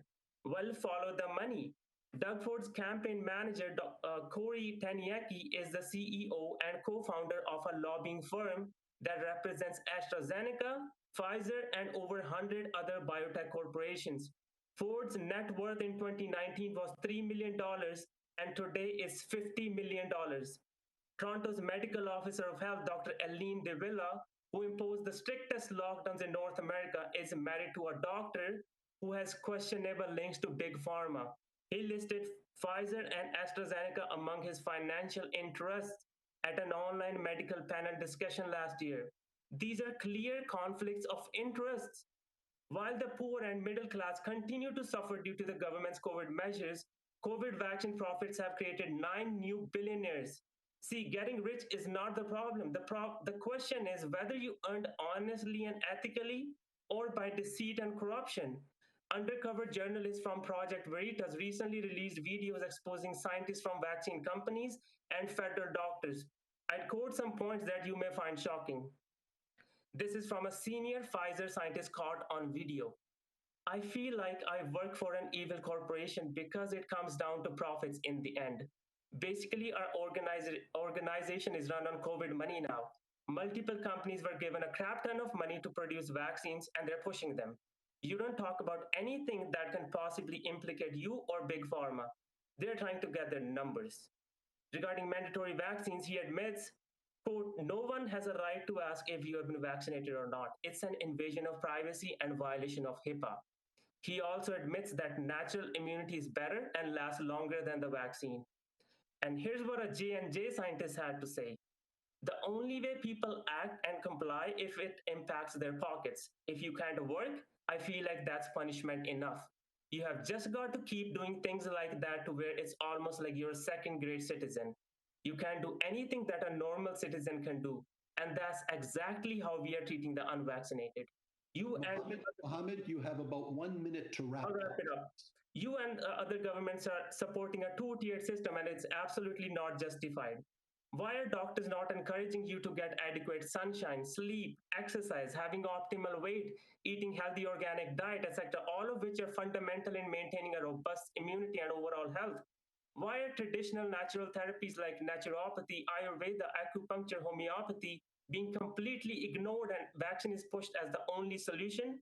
Last month, more than 5,200 doctors and scientists signed the Physicians' Declaration condemning policymakers for authoritarian approaches of forcing a one-size-fits-all COVID treatment strategy, which is resulting in needless illness and death.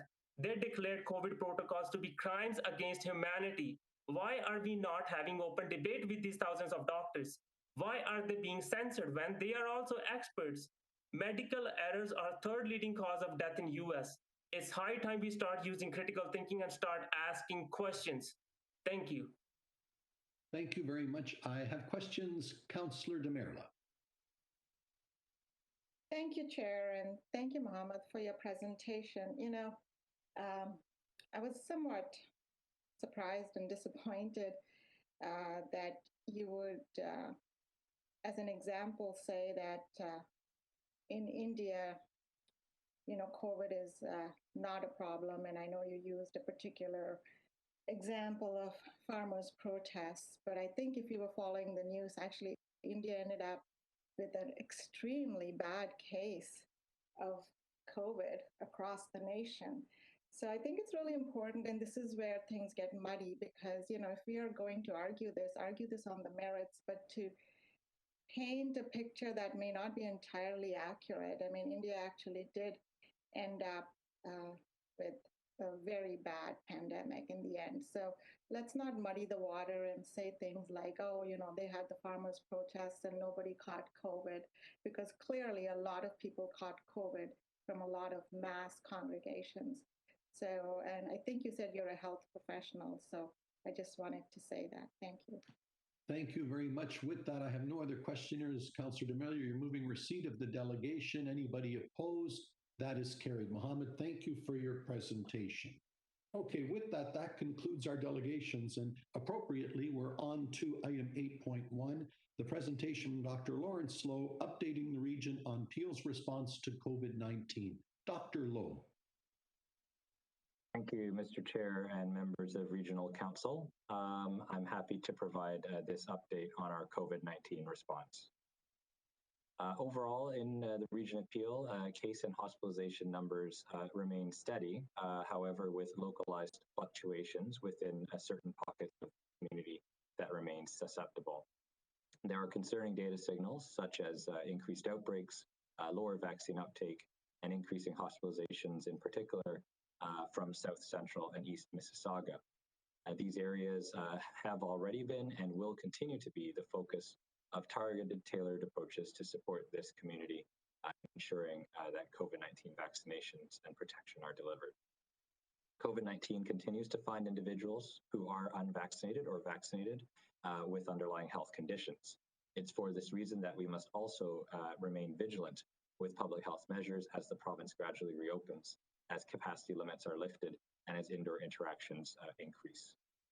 In addition to vaccination, compliance with the certification program, masking, especially in indoor public places, and staying home and getting tested if one is sick will continue to be the mainstays of the vigilance that is required. In the past 3 months, the vast majority of cases, hospitalizations, and deaths have occurred amongst unvaccinated individuals, which points to the importance of our vaccination efforts.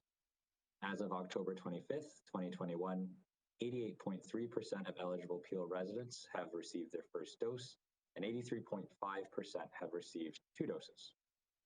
As of October 25th as well, approximately 115,000 doses are remaining to reach 90% of the eligible 12+ population fully vaccinated with 2 doses. Of these, 23,500 doses are needed to get to 90% first dose coverage.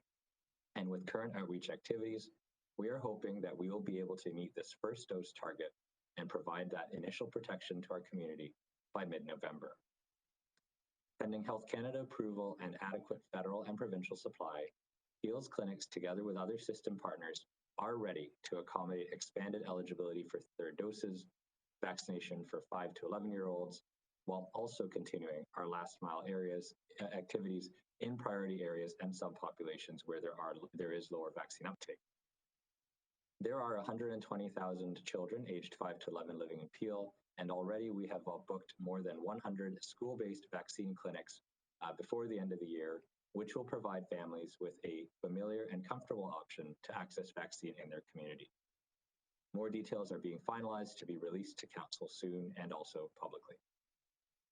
We are happy to report that Dose 3 administrations for long-term care homes and high-risk retirement homes in Peel is complete. This week, we have already proceeded with the administration of 3rd doses to residents in the remaining retirement homes, and will also be prioritizing other high-risk senior congregate settings for 3rd doses next.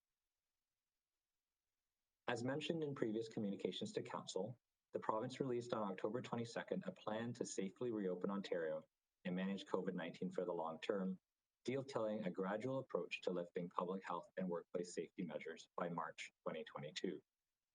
On October 25th, this past Monday, capacity limits were lifted in settings where proof of vaccination is required, such as bars, restaurants, gyms, and casinos, and also in certain outdoor settings.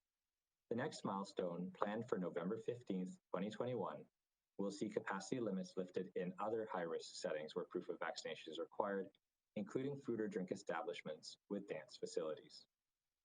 In the interim in Peel, per letter of instruction, people aged 12 and older will require proof of vaccination to enter indoor sports and recreation facilities on November 1st, 2021.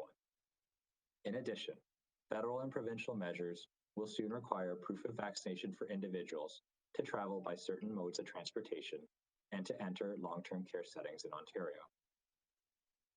The provincial rapid antigen screening program for school children is being rolled out in Peel. This is an additional and voluntary rapid screening method for COVID-19 in asymptomatic children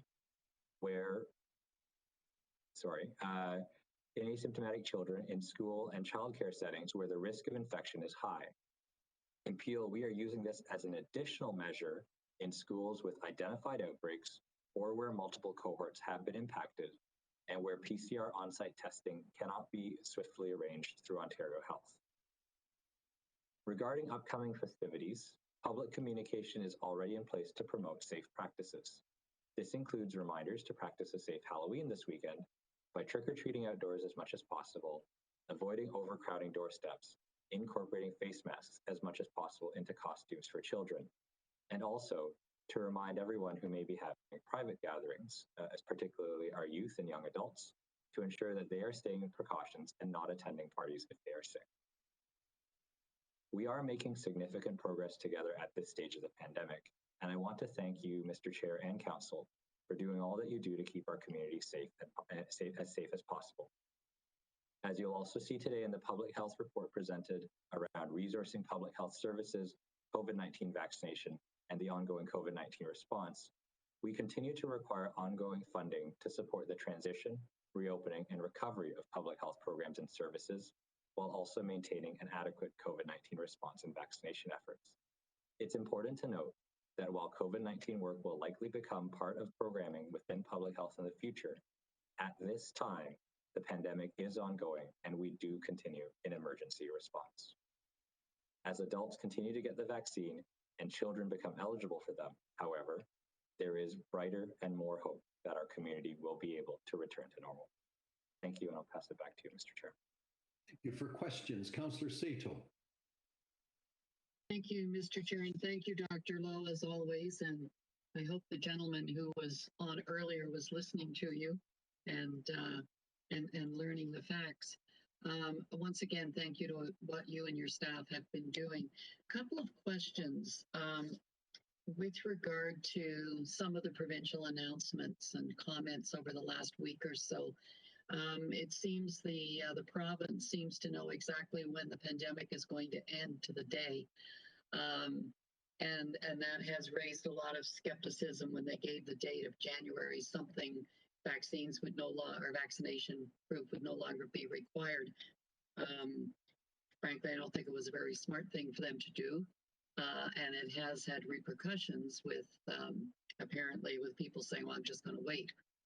How, given that we don't know when the pandemic's going to end, and you said we're still in an emergency situation, how do comments like that affect the rate of vaccination uptake in the region? I'm sure you and the other medical officers of health have been discussing it. I'll just ask both of them and then I'll be quiet. My second question is, yesterday we had a report at City Council that we approved with regard to a new regulation, I guess, I'm not sure if that's the exact wording, of the province, that someone renting a facility for an event. So if someone rented a room in our community center for a specific event, whether it was a wedding reception, a service, whatever, they now have the option of opting out of requiring vaccinations for people who attend. And we did pass it on the recommendation of our staff, but I would really like to hear your comments on that. Is it a wise move to allow people coming into a public facility to opt out because it's an event? And I just like your comments on that as well. Thank you. So thank you, and through the chair to Councillor Sato. In respect of the first question, I think it's very clear that there will be continued monitoring at each of the milestones that have been specified in the provincial roadmap to reopen. And so while I am hopeful that the dates that have been proposed will not necessarily cause some people to wait, I think it's also, I have reassurances from my provincial counterpart, Dr. Kieran Moore, that these are not etched in stone, that if the situation warrants it, that there will be, there will be delays, or there will be a revisiting of the dates that have been identified, just to ensure that we are exiting. That said, I think it is sensible that we do take a gradual approach and we see where things go. So we've had a very big change, as you know, Councillor, on Monday. Let's see where things are at in the next few weeks. If our vaccine coverage and our continued vigilance with measures such as certification and masking continues to hold the day. And then it's a matter of continuing to see, with each change that gets made, whether we are continuing to see any changes in transmission patterns or severity. I think the other message that I would have for individuals who have not yet been vaccinated is not simply, you can wait and it all will be good. I think the other message is you are currently being protected by measures such as masking, such as certification, and by the high collective uptake of our community. That has reduced your risk to COVID-19. But at some point, I think the majority of society is going to need to move forward. And then the reality is, once the guardrails come off and interactions normalize, this virus will still remain as novel to an unvaccinated, uninfected individual that day as it was in January 2020, with the related risks that they may see severe outcomes. So I think for that reason, the message is you can wait, but at some point society is going to move forward and you will still very much be at risk of potentially severe and mortal outcomes because the disease will still be novel to you if you remain unvaccinated. And that goes to your other point, Councillor Sato. I'd have to go back to my team just to look at the specific decision to really understand it. But again, the aim is to really ensure that we're protecting unvaccinated individuals, especially in settings where measures such as masking can't be consistently maintained. So I think if there are other measures in place in public events, screening at the door to ensure symptomatic people aren't in there, ensuring that there is masking consistently practiced, etc., then that wouldn't necessarily impede an unvaccinated individual's rights to engage with the municipality. But I'll have to take that back with my team and study the decision in more detail.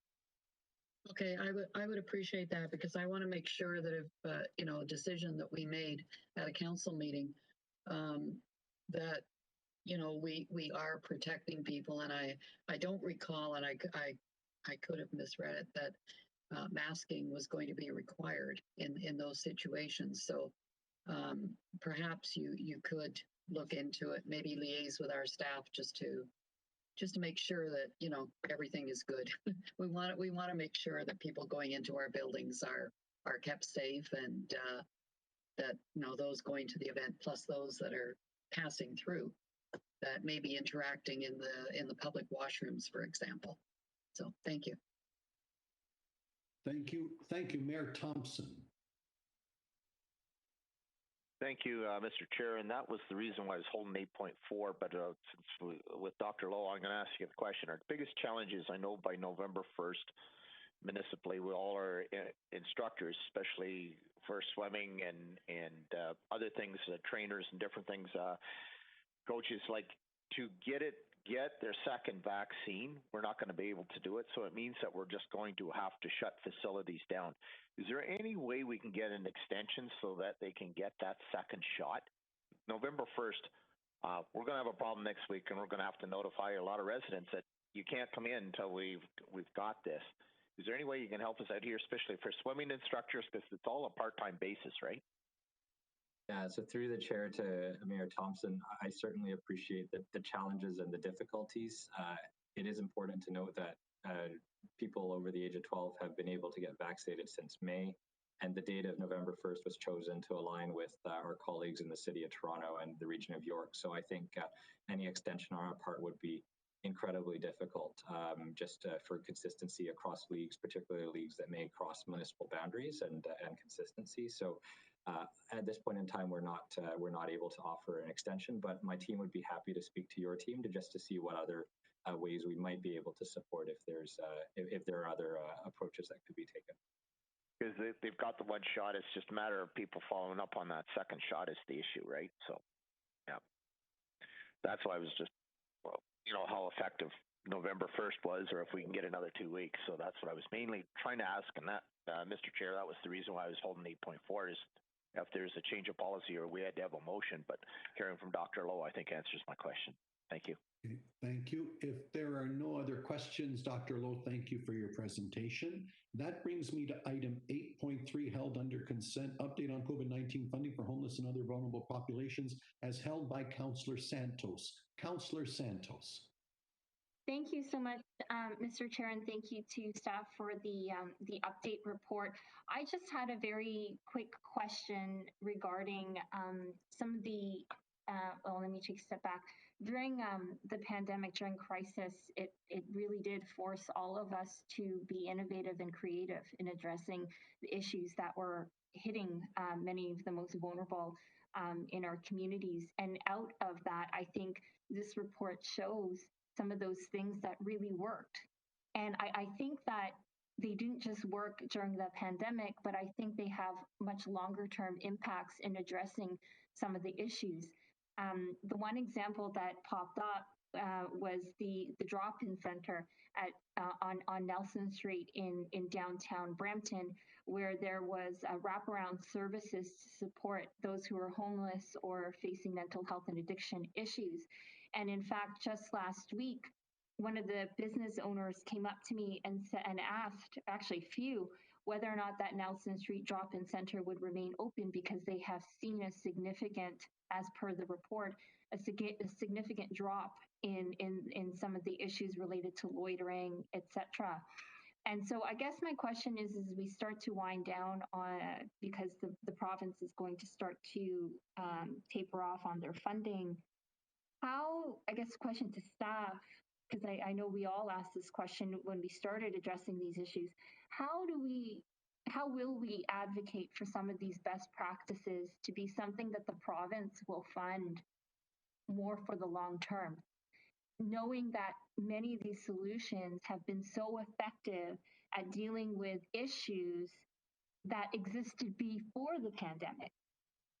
So that's a question for staff, because I know that, you know, there's going to be tapering off, and I just worry. We've done some good work here, so how do we keep it going? So if I may, thank you very much for the question and through the chair.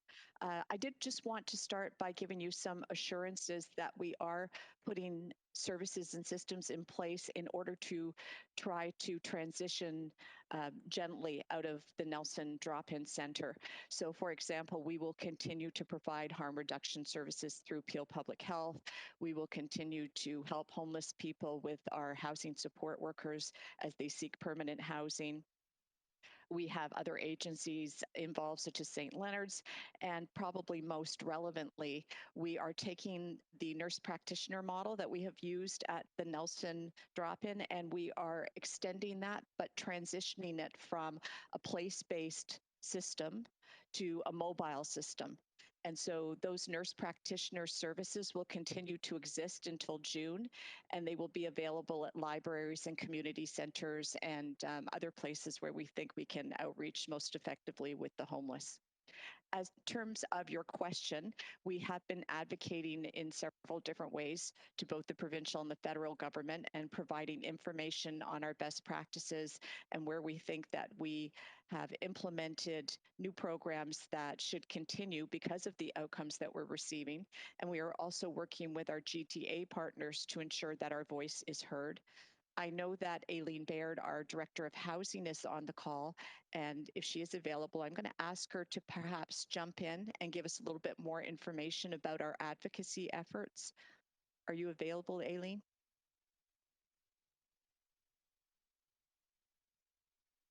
Yes, thank you, Janice. I'm here, and through you, Chair. I can add that we are actively working with Ontario Health to try to design a permanent model and secure the funding so that we can, as Councillor Santos said, try to sustain the gains that were made during the pandemic that we have only been made possible by temporary funding. So that work is active. We are hopeful that in 2022 we'll be in a position to come back to Council with a permanent solution. But for now, what we try to do is to extend the temporary services, health services out to June, giving us a bit more time to try to come to a solution with Ontario Health to serve the homeless better. So again, hoping to be able to be back to Council in 2022 with good news. Okay, Councillor Santos, anything further? No, thank you, through you, Chair, and thank you to staff for the amazing work. I think we have found through this pandemic wonderful ways to deal with some of the issues that many of us face even beyond the pandemic itself. I'd be happy to help and push, like if there's a summary of those best practices that we can even send to our local MPPs. For example, there's an election that's coming up next year. So it would be great for them to be supportive of maintaining some of these programs for the longer term. The fall economic statement is next week. And obviously they're going to be doing budget in the spring. So the more that we can advocate to our local MPPs whose ridings these programs reside, I'm happy to help, as I'm sure many of my colleagues will as well. Thank you. Thank you. Madam Clerk, I know we no longer have the recorded vote protocol. How do we proceed for receipt of the matter? Thank you. It was a recommendation report, and there is a motion moved by Councillor Santos and seconded by Councillor Mahoney that the 2021 housing support gross revenues and expenditures be increased by $17,873,700 as a result of additional provincial social funding relief funds, Phase 4, in the amount of $12,027,300, and the additional Ontario Isolation Centres in innovative funding in the amount of $5,846,400.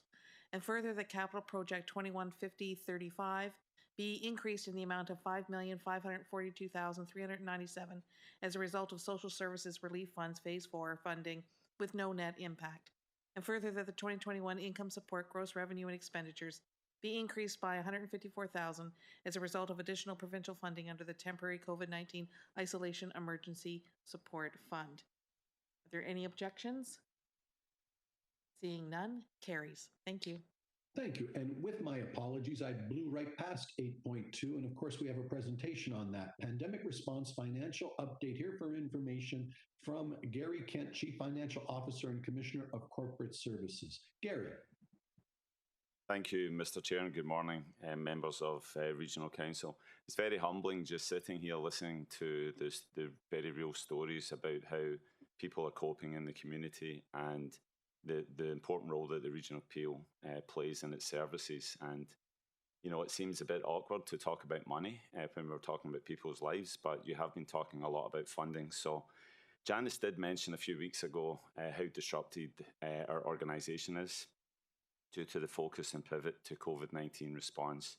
It's true for our finances also. And you've had bits and pieces of information and decisions along the way over the last 18 months. And before you, there was 3 financial reports and also an update on the term of council priorities.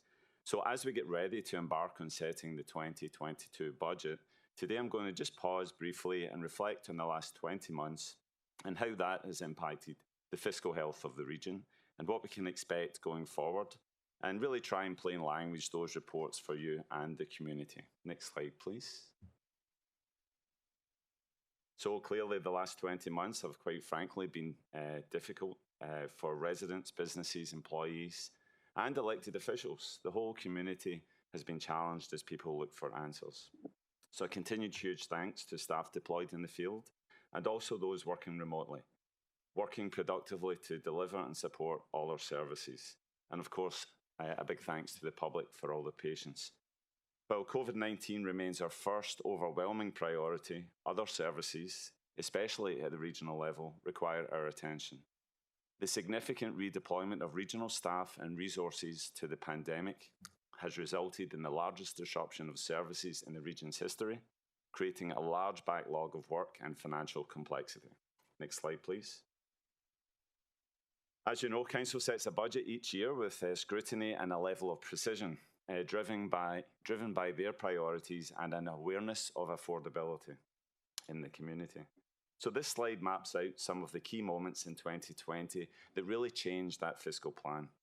As you know, 2020 brought strict public health measures and widespread closures. We had declarations of emergency, and we all tried to figure out what that would mean. Public health, of course, as you heard from Dr. Lowe, were front and centre of that. And if nobody knew what an epidemiologist was before this pandemic, they certainly do know now, and the important work and analysis that they conduct. So after the first initial few months, the length of the emergency became a concern. And of course, we had different systems and frameworks were put in place to look ahead and hope for recovery. Towards the end of 2020, we moved into lockdown, but with some hope, and the planning of mass vaccinations started.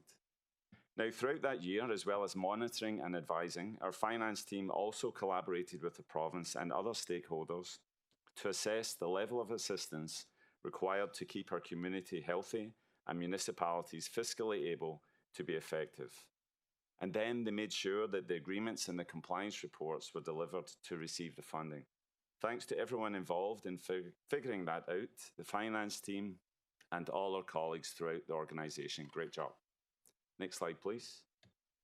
So what did 2020 mean to us from a financial perspective?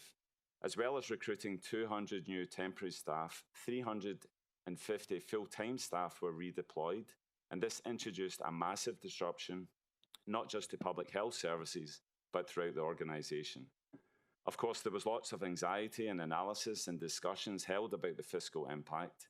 However, with a massive push from our elected officials, in 2020, our financial health was assisted with funding provided by the federal and provincial governments. And we said thank you, as it made us whole financially. In fact, $134 million was received or allocated that provided community assistance, and some of that was just money that we flowed through, like the Social Services Relief Fund, but others was to provide assistance with additional unbudgeted costs, like enhanced cleaning, additional staff, and personal protective equipment. Staff moved quickly with Regional Council's approval to pivot on how we did things, and of course, the whole world was doing this at breakneck speed. The IMF recognised that new financial risks were being taken globally by all levels of government.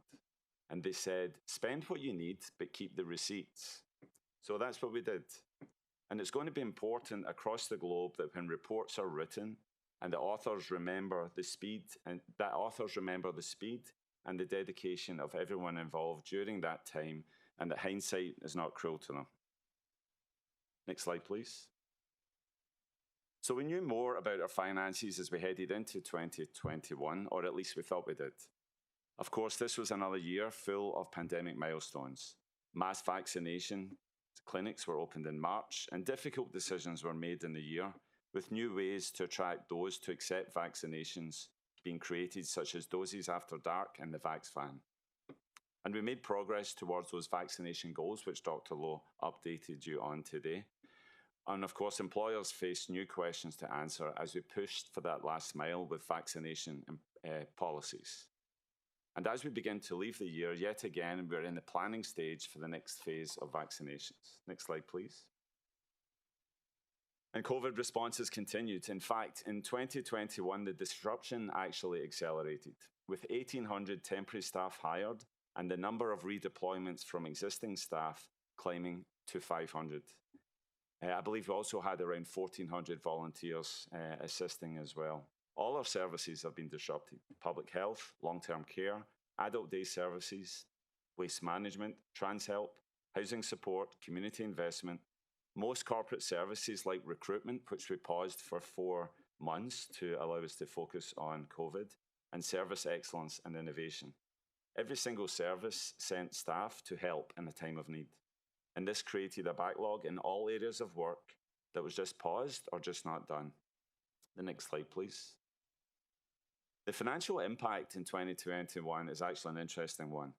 While the province has funded and should continue to fund the mass vaccination programme as it wasn't budgeted, the money we did collect for some services is not being used, especially in the areas of infectious disease prevention, chronic disease prevention, and early growth and development, some $30 million.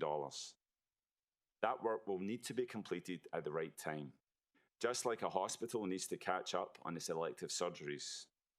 And as you will see shortly, we're recommending reserving that money to make sure it's available when it is the right time to catch up.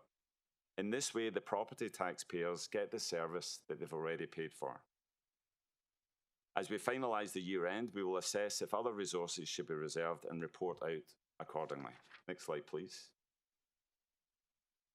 So Dr. Lowe talked about this emergency we're in, which we currently are, of course. But from a financial perspective, we really need to make our emergency response sustainable. So we think of it as a financial program, and that will allow us to deliver all the regional services, not just focus on COVID. In March, it's going to be 2 years. 2 years of redeploying staff away from their home job. And as you can imagine, there's work there that needs to be caught up on. Public health and redeployed staff will be given relief, and the disruption on other services will be lessened as the community continues to open safely. And working with our colleagues at Public Health, at this point, we see a range of costs between $19 and $38 million to fund 390 full-time equivalent staff to operate what needs to be done based on the province's direction to date and anticipated services. Next slide, please. So, what are the big financial risks going forward? Well, the biggest one is MVP. The first tranche for MVP costs was estimated just now. Our current estimate is around $107 million, and we've received $74 million from the province to date. So that leaves about $34 million outstanding. We do expect that the province will fund all MVP costs, although we haven't quite had that full commitment yet. And we are looking to them to also fund the $38 million that I just mentioned, which we'll need to successfully get through 2022. So they are the financial risks. But there's other non-financial risks that we're really concerned about, actually. And this will be similar to your own local municipalities. Staff burnout. The same staff have been working on this for 2 years. You know, vacation banks are growing. We're very aware of mental health issues in the community, and we have to be careful about that within the corporation as well. Disrupted services need to be reset to normal, and this is a major concern which we're watching closely. Next slide, please. So just to double back, what gives us confidence that higher levels of government will fund mass vaccination, you may ask? I mentioned earlier that the province and the feds have come through strongly, providing over $367 million in COVID-related funding. Thank you. That has been fundamental to continuing to run our communities. Those funds were provided to mitigate unbudgeted costs related to COVID-19 and to implement new or enhanced services to support the community, such as MVP. Other things like the implementation of isolation centres, prevention and containment of COVID-19 in long-term care homes, and additional support for childcare agencies. This funding has been provided at much-needed support to the community. Next slide, please. So where do we go from here? Well, again, thank you to the province and federal governments for all the financial support.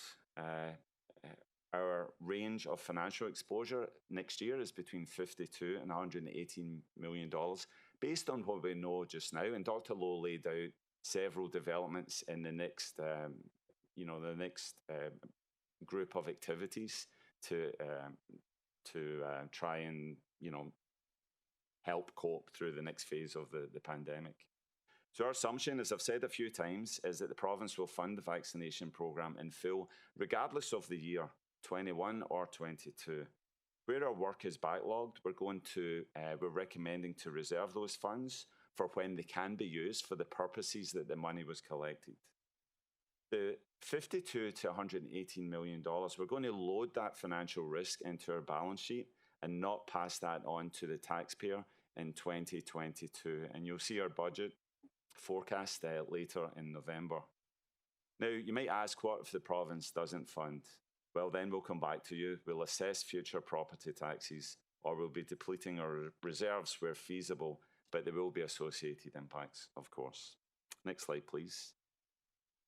So if I've said thank you once, I'll say it again. We need to continue to acknowledge and say thank you, but also advocate for continued financial support to address future COVID costs and transition to recovery. Next slide, please. This has and is a public health crisis, but our financial recommendations mirrors that one you heard from Dr. Lowe earlier from Health, that the upper levels of government continue mitigation funding beyond 2021, and that the mandatory public health programme funding is increased to reflect inflation and community needs for 2022 and beyond. With that, Mr. Chair, I'd like to just thank the whole finance team for working with the whole corporation, but especially Norm Lum and his division for being on top of all of this. Thanks very much, and happy to take any questions. Thank you, and I don't see any on the screen at this time. So with that, Councillor Dasco, if you'd move receipt of the presentation. Oh, sorry, no, some just jumped up. My apologies. Councillor Starr. Yes, Gary, I just have a general question, and we keep seeing more and more where the province and the feds are going to pick up a lot of these costs. And I know you're a long-term thinker, but when we look at this 1, 2, 3, 5 years from now, what level of taxation, or I mean, in your deliberations at all levels, how much is this, and I know it's a tough question, but how much is this going to cost the average taxpayer through other fees, other charges, through the province and through the feds eventually? Because it's massive, the amount of dollars. Through you, Mr. Chair, Councillor Starr, that's the $1 million question, or maybe it's the $1 billion question. Right. No one's really coming forward and suggesting what that would be. So I'll leave that to the federal and provincial government. Obviously, they'll need a strategy around that. I maybe ducked the question, but I think that's all I've got today. Yeah, well, I just, as an observation, I hear that from other people, and they said, do you folks have any idea? I said, we don't have any idea because we don't even know the amounts. All we know is yes, we don't want to be able to tax our taxpayer at the local level at say 5 and 10%. I mean, if we took a look at it, we weren't getting all this money, the increases would be massive to our taxpayers, at the local level. Anyway, yes. Yeah, I agree, Councillor Starr. It's, I think that's the one thing that we've been successful at, in not passing the cost on to the property taxpayer, and any costs that will be ancillary will come through income tax, which is probably the most appropriate one to recover with. Okay, thank you. Thank you. Councillor Parrish. Yes, thank you, Gary. As usual, really good report. I happen to support your optimism that the province is going to come through and pay for all the vaccines and the rest of it, simply because he who pays the piper calls the tune. They've done it in reverse. They've put all these rules on us and mandated vaccines and done all the rest of it. It would be really bad form if they didn't pay for it. So we also have universal health care, which is supposed to cover all these things. So I think your optimism there is well placed. My question is more to do with what I'm going through right now with my Avro Aero project. the supply chain is massively disrupted. Metal to build a frame and to put the metal or the sheet metal coating on it is gone through the roof. Are you expecting raw materials for putting in pipes and water, wastewater, a lot of this MCR development that's going to start? Are you expecting? And I guess I'm asking you to read a crystal ball. Are you expecting this supply chain to settle down and the materials to come back in a form that we can afford, or are you kind of building that into future infrastructure? Thank you, Councillor Parish, through you, Mr. Chair. Great question. We're looking at that. I think it's not just the supply chain, which there was a story the other day about getting your winter tires on because good luck, because there's a supply chain with winter tires. So I think the ripple effects or the echo effects of the pandemic are going to take a few years to resolve. So we're not taking any knee-jerk reaction. We're watching it. Where we know, for example, I think it's in ambulances, we know that the costs have gone up. We've adjusted the capital budget, and you'll see that coming forward. But we're talking about it, we're monitoring it, we're not having a knee-jerk reaction. We need it to settle down, and then we'll do what councils have always done, which is try and have a stable property tax and not peaks and troughs. The other matter that you hear about in budget is inflation. So if you watched the news last night, they're saying that inflation is just now about 4.4%. And next year they think it'll be, I think, 3.7 or something like that, the Bank of Canada was saying. So again, in our budget for next year, you'll see that at the end of November, we're only assuming 2%, and it will settle down again. So again, we're going to monitor. That might mean that we have to bring some additional reports to council for an in-year increase in capital budget. We don't like doing that. But we're really erring on the side of caution of not building the cost of risk into the property tax bill next year. And I think the decades of good financial prudence at the local level and upper level in the region of Peel has allowed you that luxury because you've got some reserves there that we can use as our insurance policy should it really go crazy on us. So there's a number of risks, supply chain, and that was a great example that you used, is one of them, and our procurement team is on that. So I think that's my answer. Well, that's a good answer. Thank you, Gary, and thank you for a really good report. As I said, I know we're in good hands. Thanks a lot. Thank you. With that, no other questioners. Councillor Starr's moved received of the report. Anybody in objection? That carries. That brings me back to item 8.4. Mayor Thompson, I know you've asked your question.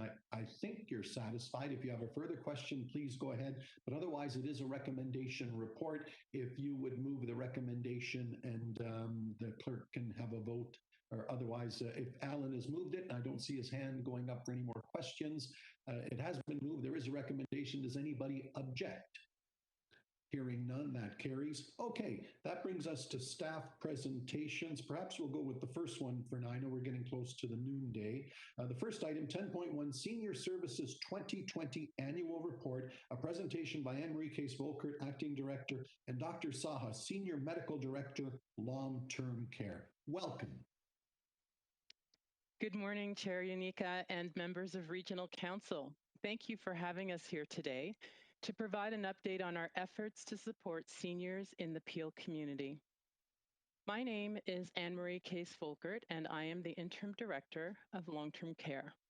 Here with me today is Dr. Sudip Saha, our Senior Medical Director of Long-Term Care, Senior Services Development, and Community Paramedicine. Today, I will be sharing how we are delivering on our senior service mandate of improving quality of life for both seniors living in the community and those living with us in our regional long-term care homes, and how we are performing in accordance with provincial standards and regulations governing our sector. I will also share how we continue to enhance services for seniors in Peel, both through service integration and increasing specialized supports. Next slide, please. The region plays many roles in seniors' care and will play a key role in addressing the increasingly complex care needs of our aging population. Our regional council has been committed to supporting seniors as a priority population in our community for several years now, and formally endorsed enhancing services and supports for seniors as a term of council priority in 2019. Services operated by the region range across the whole continuum of care. Examples include housing and community-based supports for seniors that still have most of their independence, creating seniors-friendly built environments through a public health lens, operating our adult day program that provides significant support to community-dwelling seniors with complex care needs, and our long-term care homes where people require 24/7 medical and daily living supports. We also continue to play a system support role, acting as a backbone for the community, coordination and integration, and ongoing advocacy for improved supports for seniors and modernization of services. Next slide, please. The region of Peel serves many seniors through our adult day service program and at our long-term care homes. This population has increasingly complex care needs, with 60% of adult day service program clients and 84% of long-term care residents having a cognitive impairment diagnosis, including dementia. These trends continue to grow as there are a number of high-need seniors also living in the surrounding community. In 2020, 652 seniors participated in our adult day services programs, either in person or virtually. Through satisfaction surveys related to virtual programming, which occurred for most of the year, 91% of people reported improved socialization, and 93% reported improved cognition stimulation.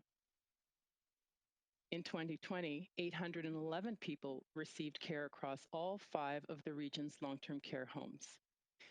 Through annual satisfaction surveys, 86% reported they would recommend their long-term care homes to others as a place to live. Next slide, please. Chair Ainika, members of council, thank you for giving us the opportunity to present to you this morning. The region's long-term care homes continue to excel and provide an aspirational leadership role in the sector. Even during the COVID pandemic, we have exceeded provincial averages, and I'm confident that you will view the report on quality indicators favorably.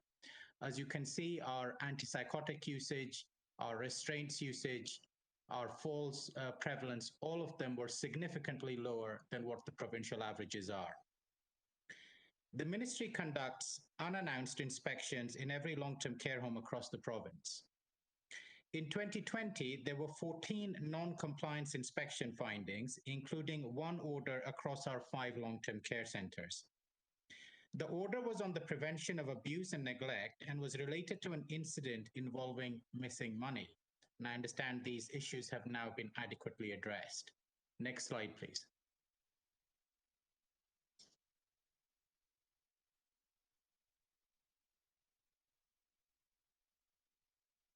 Anne-Marie? Sorry, I'm taking my phone off mute. Thank you.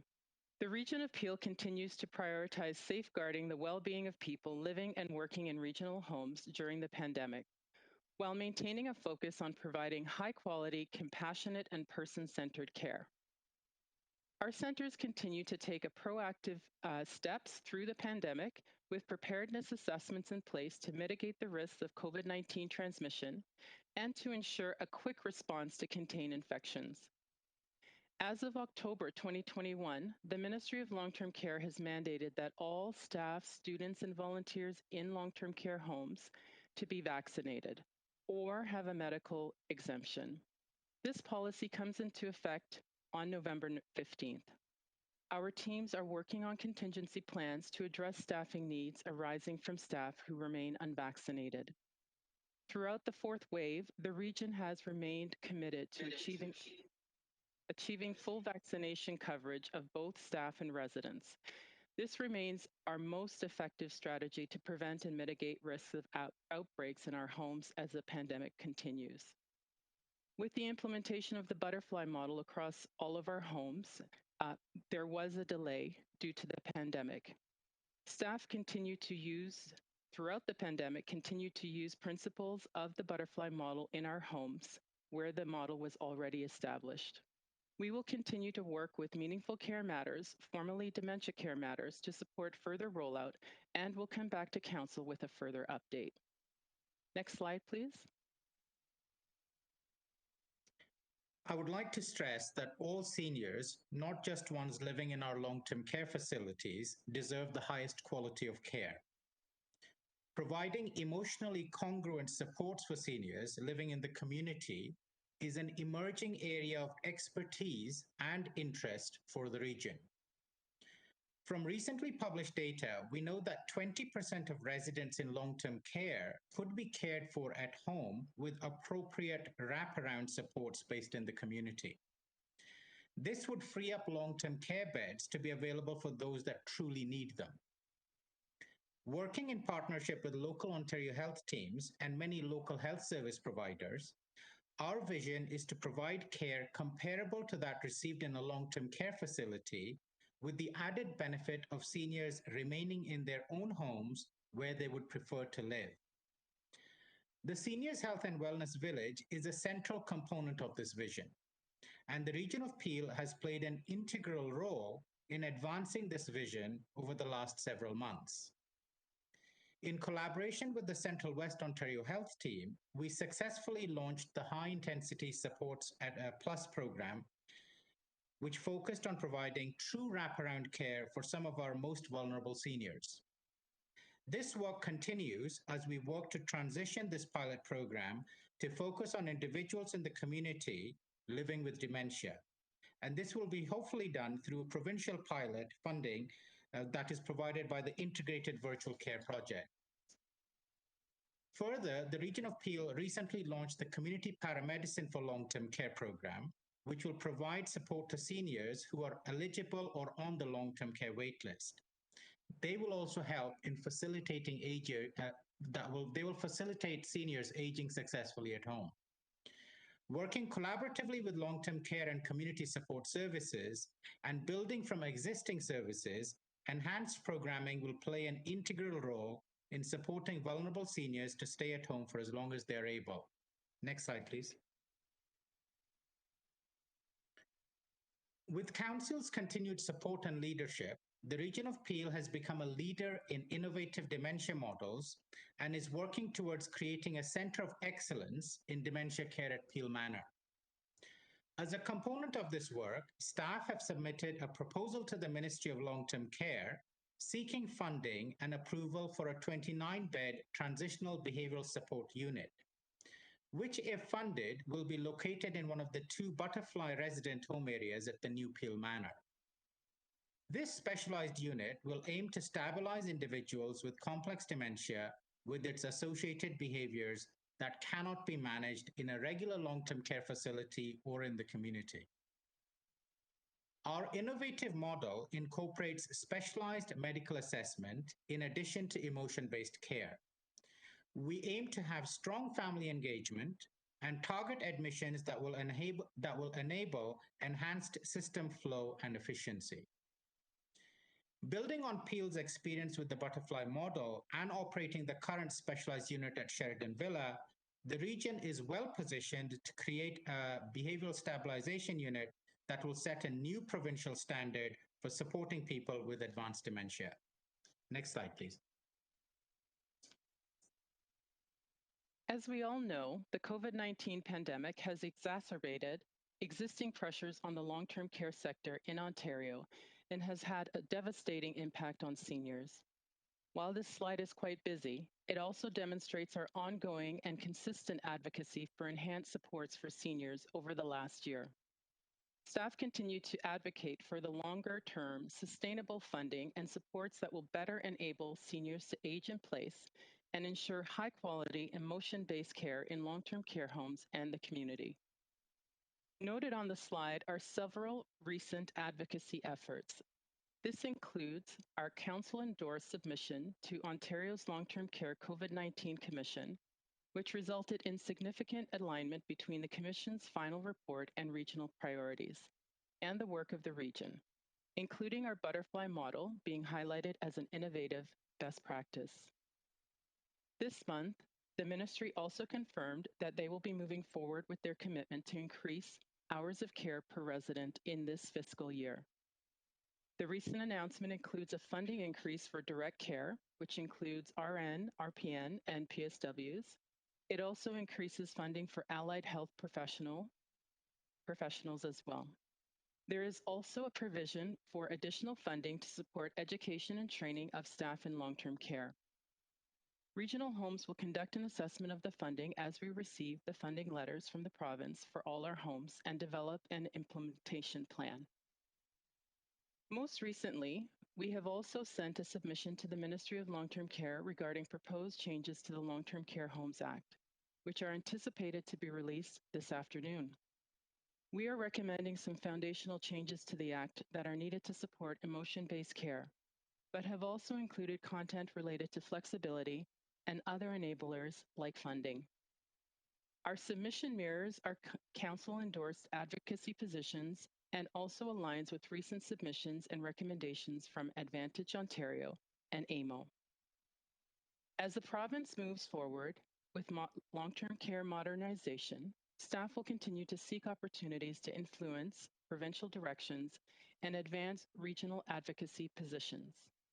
Next slide, please. This concludes our presentation. Thank you for your continued leadership and support of our continued pursuit of the highest quality of care and a community for life for Peel seniors. We welcome any questions you may have at this time. Thank you. Councillor Parrish. Thank you very much for your presentation. I don't have questions, and I'm going to break the rules and actually make a couple of comments. I'm so impressed with the butterfly model that started up in Malton and is slowly making its way through all our long-term care facilities. And it's interesting that every once in a while the Toronto Star and some of the other media check in to see if this was a one-shot, very glamorous, got some coverage, and we dropped it.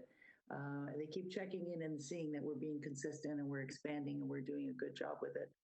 And it's also important, having had a parent with dementia, it's important to understand that you have the care of a lot more people in your hands than the ones you actually have in the long-term care homes. You have their families and you have their acquaintances who can sit back and be proud of the way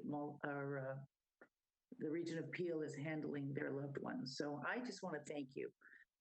It's tough on the families and you are giving them so much peace of mind. And I really appreciate your dedication. Thank you. Thank you for those comments. Thank you, Councillor Parrish. Councillor Parrish, yes, and well said. I do not see any more questioners. So with that, Councillor Parrish is going to move receipt of the presentation. Anybody opposed? That is carried. Okay, we're past the noon hour. I know we next have the presentation on options regarding small business, which I've already heard, and it's rather fulsome. And then a handful of other matters, including the request for the Leon removal for water pipe, which might engender some conversation. Let's give the back office a bit of a break here. I've got 12:02. Why don't we come back at 12:30 and we will carry on from there. So we stand in recess till 12:30. We shall see you then. Staff for the break. We have dealt with item 10.1. We are on now to staff presentation 10.2, optional small business subclass review, a presentation by Stephanie Nagel, Treasurer and Director, Corporate Affairs. Stephanie. Good afternoon, Mr. Chair and members of Regional Council. For the benefit of the public and others who may not be viewing, as the Chair indicated, my name is Stephanie Nagel. I'm the Regional Treasurer and Director of Corporate Finance. Today, I'll be providing a brief presentation on the region's small business subclass policy review. Next slide, please. Thank you. As announced in 2020's Ontario budget, released in November, the province of Ontario introduced a new optional small business property subclass. At the January 14th, 2021 Regional Council meeting, Council approved a resolution directing staff to begin work to assess the appropriateness and applicability of potential adoption of the subclass in Peel Region. Subsequently, The regulations governing the subclass were filed on May 7th, and a bulletin was issued by the Minister of Finance. These documents provided details on implementation, requirements for municipal bylaws, and administration of the subclass. A working group comprised of the Region of Peel and local municipal staff was established. Between January and October of this year, the working group engaged various stakeholders in reviewing the subclass and its requirements. The working group participated in many discussion forums with municipal partners, such as MPAC, the Greater Toronto and Hamilton Area Subclass Working Group, and other neighboring municipalities. Through this integrated and collaborative approach, we're here today to report to Council the overview and findings on the optional subclass for business for Council's consideration. Staff are not recommending implementing the subclass in Peel region at this time. Next slide, please. Thank you. As stated in the regulations, in a two-tiered municipality such as the Region of Peel, the Council of the upper tier must pass a bylaw if the municipality wants to opt into the subclass. The region, in consultation with its local municipalities, would need to determine some key parameters, such as what would be the definition and eligibility requirements for properties that would be included in the subclass, what the administration framework should be and who to appoint as program administrator and appellant authority. The rate reduction for the subclass is prescribed between 0 and 35%, also to be determined, and ultimately, what is the most appropriate way to fund the program. The region's tax policy development follows overarching principles of equity and fairness, stability, ease of administration, and accountability to taxpayers. In keeping with the tax policy principles, the working group has reviewed and discussed a number of policy considerations in assessing the appropriateness of implementing the subclass in Peel. As we continue to unpack the requirements and implications of the subclass, critical elements and challenges associated with adopting it have been identified, which I'll walk through in the next few slides. It is worth noting that the subclass was not meant as a COVID relief measure, despite the fact that it was introduced during the pandemic.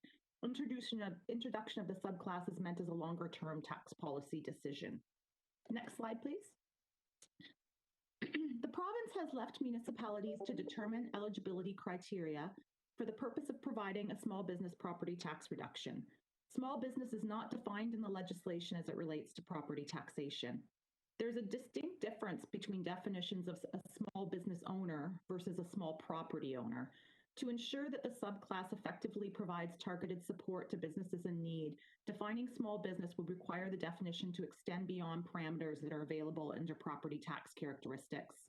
Attributes such as number of employees, annual revenue, and annual income are commonly used thresholds when identifying small businesses. However, this type of data is not available in the MPAC Property Assessment Database. Municipalities have limited capacity to obtain, maintain, and verify these features for property taxation purposes. It is important to note that the property taxes are levied directly on the property owner and not the tenants who would occupy individual properties. According to MPAC's estimates from 2021 data, over 50% of commercial and industrial properties in Peel are tenant occupied. The bulletin issued by the province noted that the program can mandate landlords to pass the reduction to tenants as a condition of eligibility in the subclass. However, whether the landlord is required to pass it down legally is usually determined by a lease agreement, and the legislation does not provide the municipality any authority to enforce or bind that on the landlord. Tax relief, if implemented, should be structured as a need-based program to ensure effectiveness. Given these issues, identifying a sensible approach that would provide a clear and fair definition for the subclass remains a challenge. Next slide, please. As legislated, a program administrator and appellant authority must be appointed through a bylaw to administer the program. The program administrator will need to identify all qualifying properties to be classed in the commercial and/or industrial property classes that meet the eligibility criteria, and it's also required to establish a process where an owner may challenge the decision by making a request for reconsideration. The appellant authority hears any appeals about whether the property should be included in the subclass. Once the designated program administrator has decided on eligible properties, MPAC must be notified so they can class them in the proper subclass. All properties approved for inclusion in the subclass must be listed in a publicly accessible registry. The administrator is required for ongoing eligibility monitoring, updating the registry of eligible properties, and notifying MPAC when properties become eligible or ineligible for the subclass. The regulation provides that both roles of program administrator and the appellant authority may be municipal staff from either the upper tier or lower tier, but cannot be from both tiers. This adds additional complexity as to who is most appropriate to be appointed in the two-tier system for those roles. The prescribed additional requirements for the subclass program administrator and appellant authority could cause confusion and duplication in some instances related to assessment appeals. This requirement might diminish some of the value of the existing system where property tax rolls and assessments are centralized with MPAC. Essentially, we're moving this appellant role into the municipality for determining subclass and properties within that. In summary, additional full-time permanent complements would be needed for the region and the 3 local municipalities. System updates and process changes would be required to facilitate the necessary administrative steps. Incremental costs could also include professional services, communications, and other supports. Preliminary analysis suggests that the annual incremental budget pressure associated with adding this administrative burden is in excess of $1 million and could be well above that if we had a high year of year-over-year changes in appeals. Next slide, please. The province confirmed that there's no provincial funding dedicated for municipalities to provide a small business subclass property tax reduction. A municipality can fund the subclass using one of the 3 outlined options: fund by absorbing the cost, fund broadly across all property classes, or fund within the commercial and industrial property class through adoption of revenue neutral ratios. To help illustrate how the potential adoption of the subclass may affect Peel tax holders, preliminary analysis has been conducted. Staff have looked at a case study and have conducted scenario analysis for testing sensitivities. The case study, for illustrative purposes, is a calculation based on 2021 return taxation roll. Selected commercial and industrial properties of CVA less than or equal to $1 million were included, and the discount was assumed at 10%. In essence, funding option 1 would require region and local municipalities to absorb the revenue loss through a budget cut. Under the case study, the combined tax levy loss to the local municipalities and the region is estimated at $2.8 million. Funding through option 2 is to fund a tax discount broadly across all property classes. Under this funding option, the tax reduction for the subclass would be primarily borne by the residential property class. Under the case study, it would result in a shift of property tax burden of about $2.8 million from the commercial and industrial small business class properties and onto the other tax property classes, with more than $2 million of that estimated to shift to the residential properties.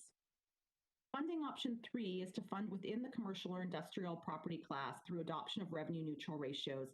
This option would shift the tax burden to other business properties that are not eligible in the subclass. The underlying tax ratio neutrality approach in this option is a complex calculation. In Peel region, the adoption of the notional tax adjustment by the region and the annual tax ratio setting being delegated from the region to the 3 local municipalities adds a combined level of complication. Preliminary analysis under the case study indicates that this could result in a tax shift of $5.7 million to those commercial and industrial properties that are not included in the subclass. As a side note, when there are tax reassessments, it could impact properties and push them either in or out of the program. If a small business was reassessed over the CVA, they would then no longer get the tax break, but also then pay for others within the class. And this could result in a lot of appeals, both to the appellant authority and possibly through MPAC as well as from an assessment perspective. Next slide, please. Peel's small business sector plays an integral role in Peel's economy and contributes significantly to our economic performance. They provide goods and services to residents as well as employment opportunities for many. Measures used to influence business competitiveness are broad and primarily the responsibility of the federal and provincial governments, including monetary and fiscal policies. Despite limited tools available at the municipal level, local municipalities' economic development offices provide a variety of services to help local businesses grow and prosper. The region provides planning and capital investment framework for an adequate supply of employment land and to accommodate growth and infrastructure needs and help support the diverse growing economy in Peel. Municipalities have been asking the province to provide more support to businesses. In 2020, the provincial budget announced that it would level the playing field by lowering higher business education tax rates for over 94% of all businesses in Ontario. Subsequently, in 2021, the province reduced these BET rates to a single province-wide rate of 0.88% for commercial and industrial properties. In Peel, the reduction of those rates resulted in a tax decrease by 7 to 17% for those businesses. The reduced BET rate continues to provide property tax relief for those properties. In addition, tax ratios reflect how a tax rate for a particular property class compares to the residential rate. The different relative tax burdens among property classes are based on the tax ratios set by the municipalities. The chart shows that the 3 local municipalities in Peel region have very competitive tax ratios for both commercial and industrial property classes. Next slide, please. Thank you. The small business subclass, as staff understand it, was introduced by the province primarily in response to ongoing advocacy by some municipalities to address their small business tax concerns. The City of Toronto has long advocated for the small business tax class that could allow property tax reductions for eligible small businesses, especially for those commercial properties who experienced elevated current value assessments due to intensification and urbanization in certain areas. To that end, the subclass is a welcome measure enabling municipalities to utilize a tool to achieve certain public policy objectives when appropriate. Staff have learned through discussions in various forums that both the City of Ottawa and the City of Toronto are looking to implement the small business subclass in 2022. No other municipality has decided to move forward at this point with the subclass adoption, and notably the councils of Bruce County and City of London have endorsed staff recommendations to not implement, primarily due to the same reasons that we've discussed and the relative tax shifts. York Region is actually taking a report today on their council, which cites many of the same concerns that we have. Other municipalities are still reviewing and bringing reports in the upcoming months. The analysis conducted thus far suggests that there are critical concerns regarding implementing the subclass in Peel, keeping in mind that any property tax reduction must be carefully thought out to avoid unpalatable tax shifts. The approach of not adopting the subclass currently in Peel Region is considered fair, prudent, and would be the most administratively efficient. However, it should be noted that this small subclass option will continue to exist and can be reviewed again in future years. The Mississauga Board of Trade communicated in a letter to Council today that they are supportive of the staff recommendation at this time, and they're happy to be part of any future consultations. Should Council wish to move forward with implementing the subclass, Council can direct staff to initiate public consultation process and engage for broad public input on various implementation options to help identify a viable approach for implementation. The region, in consultation with its local municipalities, would need to determine parameters that are required for the bylaw, as discussed in this presentation and the report. Given the times required to complete consultation and requirements for implementation, including MPAC's deadline to have property tax rule changes made by October of the prior year, the earliest potential implementation would be 2023. That concludes my presentation. Thank you for your time today, and I'd be happy to answer any questions you may have. Thank you. And we do have questioners. Councillor Parrish. Yes, thank you, Stephanie. I'm happy to agree with your recommendation. I'm just kind of hoping that those of us who have BAs who will be very interested in this, that we can communicate it to them in an appropriate way. If we talk about 2.8 million in shifting or 2 million to residential, that's pretty small on a regional budget. It's not earth-shattering. But when you get into the staffing required to administer it and the appeals and the complexities, I think you make a better argument. So I would suggest we send a cover letter to all the BIAs in the region and make sure the cover letter talks about the staffing and the appeals and the complexities for a fairly modest saving. I know when we first looked at this, there was a hint there that the province might subsidize it. Obviously, they changed their minds. So all they're doing is stirring up trouble. And I'm kind of pleased to see that Mississauga Board of Trade is supporting your report too, because their support is important, obviously with the bigger businesses, but it's also important with the small ones. So as long as this gets out to the BIAs, because they're going to be questioning us, and it's presented so that it's not just 2 million going onto the residential tax base. It's not enough to make me excited. I'm going to be quoted and lose an election. But the appeals, the complexities, the staffing, I think that's really important for a modest savings. And thank you for the report. Thank you. Thank you. Councillor Demerla. Thank you, Chair, and thank you, Stephanie, for that detailed report. And I agree with your recommendation, and I'm somewhat surprised that Toronto is moving ahead with it. And the reason is it really has to do with efficacy. This just is a very inefficient way of trying to help small business because, to your point, Stephanie, we have no way of ensuring that the tax break that goes to the property owner is actually transferred to the small business owner. So in my ward, for example, I have a lot of strip malls owned by corporations. They will get the tax break, but will the little restaurant guy renting one unit get that break? No, because the rent will be what the market determines. So if we give the property landlords a tax break, doesn't mean they're going to pass it on. In fact, I'm 100% certain they will not pass it on unless the market dictates it. So this is really just money being put into large landlords. And there might be the odd small business owner who does own their own, property, but they would be few and far in between. So I would philosophically just not support this, even if it made sense in terms of, the administrative costs being acceptable, et cetera, et cetera. And this just reminds me of the rent relief that we gave during COVID. And that was my problem with the rent relief program as well, because it went to the landlords.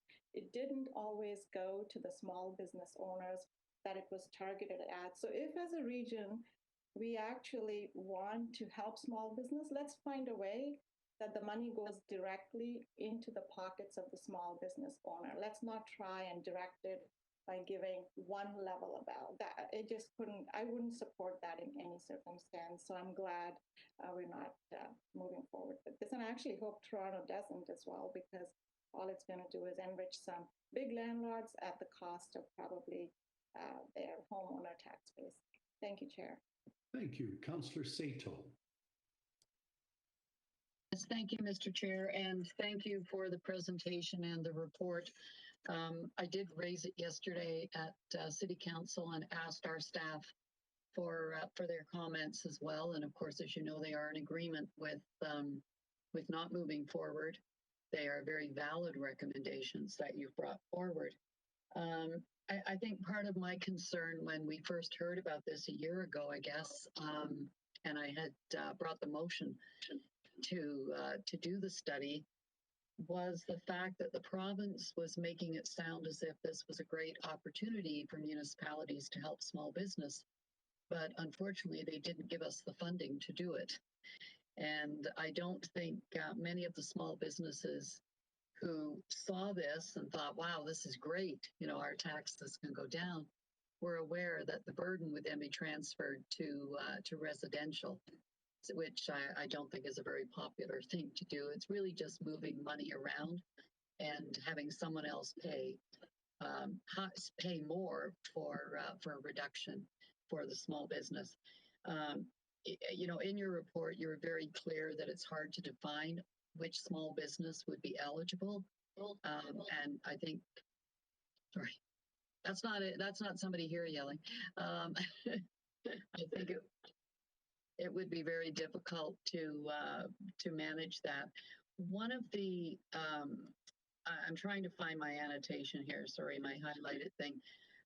With regard to the City of Toronto, and I asked our staff the same question that I'm going to ask you. So the City of Toronto is looking at it for one specific reason, and that is in locations where they have had intensification, infill, gentrification, and as a result, assessed values of those small business properties have gone up.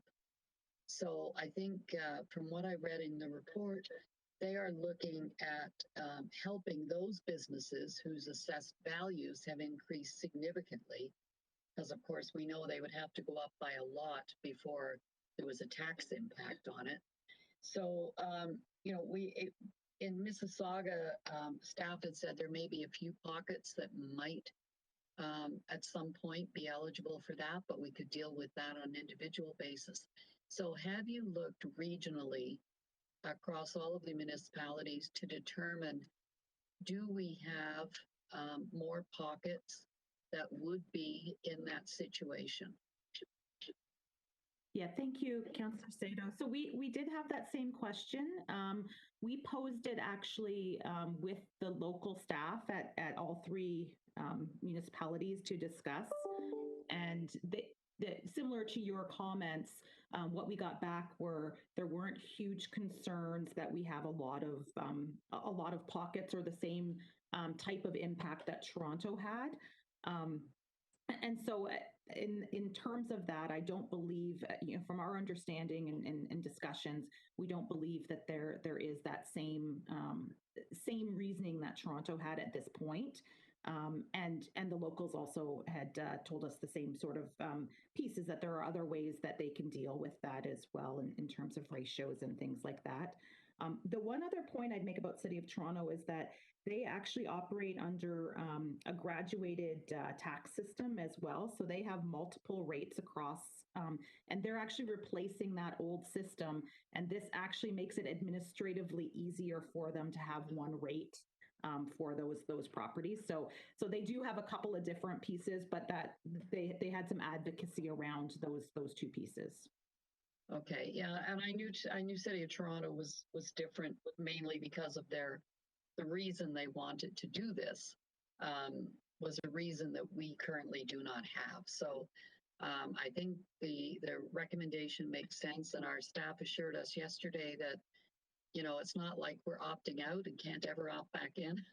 That if at some point in time we find that there are districts or areas that might be experiencing that increased assessment, that we would take a look at how we could manage to support them. Maybe not, by this means, but by some other means. So I'm very supportive of us receiving this information with thanks, and it's a really thorough report.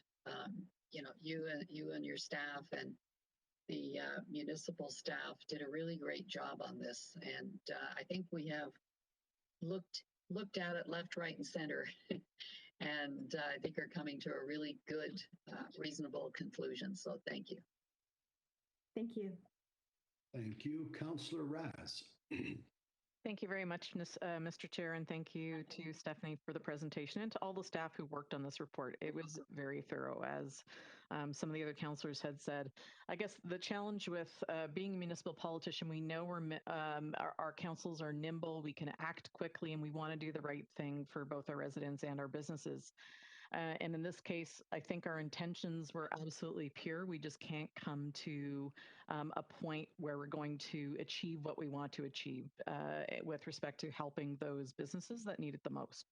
And I think that's where, the other levels of government come in. So when those small businesses look at filing their provincial and federal taxes, those are opportunities to perhaps get some rebates to offset those increases or some other shortfalls. It's unfortunately, as we've seen, I think it's going to be too difficult for us to administer and be borne by the municipal property taxpayer. So I just want to say thank you very much, and I fully support the recommendations as well. Appreciate it. Thank you. Good discussion. Very good report. With that, I think I want a formal mover and seconder for the motion. I think I have DeMerla and Parrish that raised it or spoke to it. And Madam Clerk, I also think it would be appropriate to read the motion itself.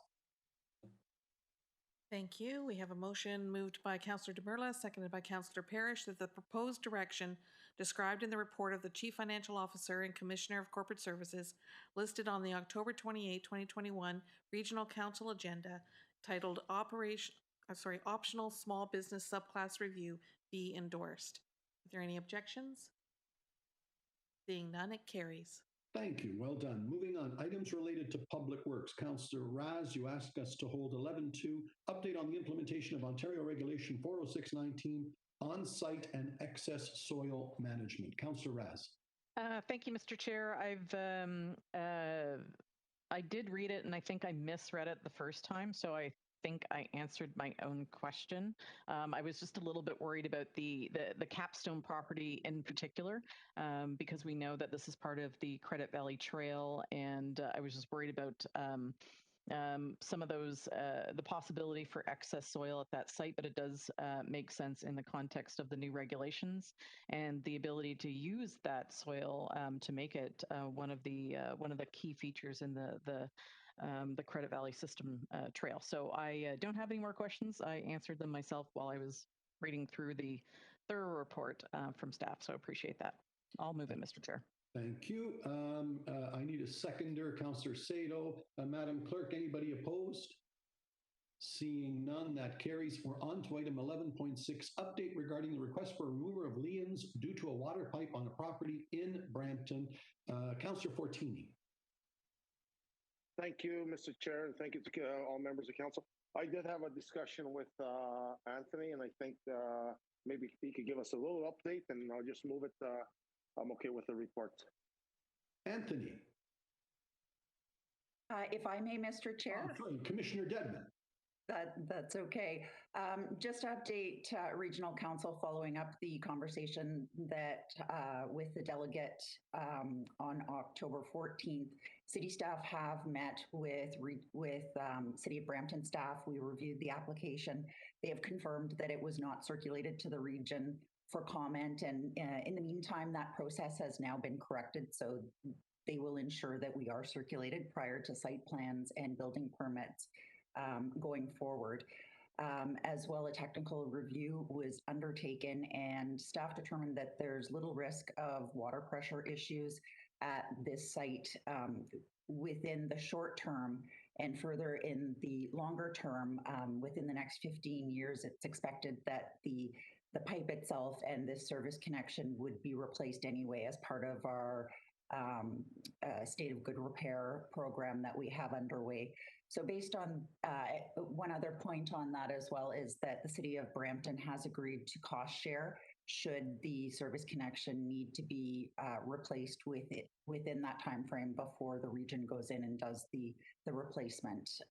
So based on all of that, we believe that the restriction that is on title can be removed, and staff are taking steps to do so. So we believe this issue is resolved.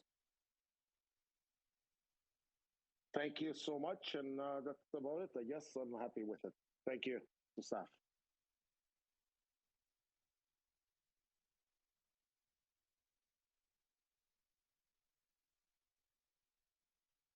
My apologies. I was saying, Councillor Fortini, well done and a very thoughtful approach. It's been moved by Councillor Fortini, seconded by Mayor Brown. Anybody in opposition? That carries. Okay, moving on. That brings me to item held 12.3. Scott Butler, Executive Director, Ontario Good Roads Association, email requesting nominations for the 2022-23 OGRA Board of Directors. I believe Councillor Downey so ably serves us there, but I think I need a motion. And If I may, Chair Unica, actually, it's a call for nominations for people who may want to stand for the Ontario Goods Roads Association. It's not, we don't have a member serving on it right now. I apologize. Previously, Councillor Downey was put forward as a nominee for the board.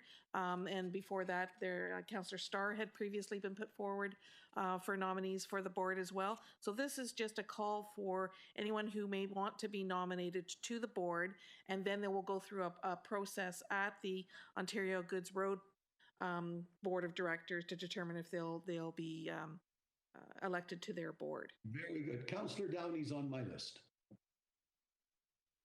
Thank you, Chair. I'm happy to stand as a nominee for that process. Very good. Thank you. Do I have any other nominees? Seeing none, motion moved that Councillor Downey be our nominee, moved by Councillor Dasco, seconded by Councillor Innes. Any opposed? That is carried. Moving on, we held Councillor Groves item 15.2, the report on strategic housing. Councillor Groves, do you have any further questions on 15.2 now that we've dealt with it? Chair Unica, if I may, Councillor Groves has notified us that she's had to leave the meeting. She had her question answered and no longer needed the item to be held. However, it is a recommendation, so we do need a mover and a seconder. If I can get a mover and a seconder, please. I see Councillor Raz. I see Councillor Downey. Anybody opposed to the resolution? Seeing none, that carries. That brings me down to no items related to planning, no enterprise corruption, no communication items, other business, councillor inquiries or motions. Seeing, oh, Councillor Parrish. Councillor Parrish? Councillor Parrish, I can't hear you. Yes, I'm unmuted. Go ahead. Yes, I just wanted to thank Catherine Lockyer personally for the incredible job she's done at the region, and to express my sad but happy emotions that she's moving on to something more interesting, or I guess as interesting. But she's done a fantastic job. She's always been there when you need her. If you text her, she answers quickly. Very, very well versed in her position and advice. And I think we're all going to miss her terribly. So goodbye, Catherine, and best wishes. Councillor Parrish, very well said. I think we will have another opportunity to regale her. All I'm going to say is receiving that call was the lowest moment of my 3 years as the regional chair, because she has been invaluable to the chair and great service. The only comfort I will give you, the only comfort I could draw was, boy, she's being sent to a marvelous opportunity and she's perfect for the role. And it's cliche, but it is true. Our loss is a huge gain for another entity, but more on that when we have another opportunity to regale her. But Councillor Parrish, that's very sincere of you. Thank you very much for those comments. Okay, if I have no others, Madam Clerk, I think notices of motion bylaws, I turn to you. We'll move in camera at this point. So there's a motion moved by Councillor Demerla and seconded by Mayor Thompson to move in camera. And as per the rules of electronic participation, each of you must declare that you will adhere to the confidentiality standards as outlined in the Regional Code of Conduct, which provides that no member shall disclose the content of any such matter or the substance of deliberations of the in-camera meeting until the council discusses the information at a meeting that is open to the public or releases the information to the public. If you cannot make the stated declaration or appropriate arrangements so that any other person cannot see or hear any of the confidential deliberations taking place, please withdraw from the meeting until we have moved back into open session. Thank you very much. We're in closed session. We'll just give it a second for staff to ensure that we are closed. Thank you.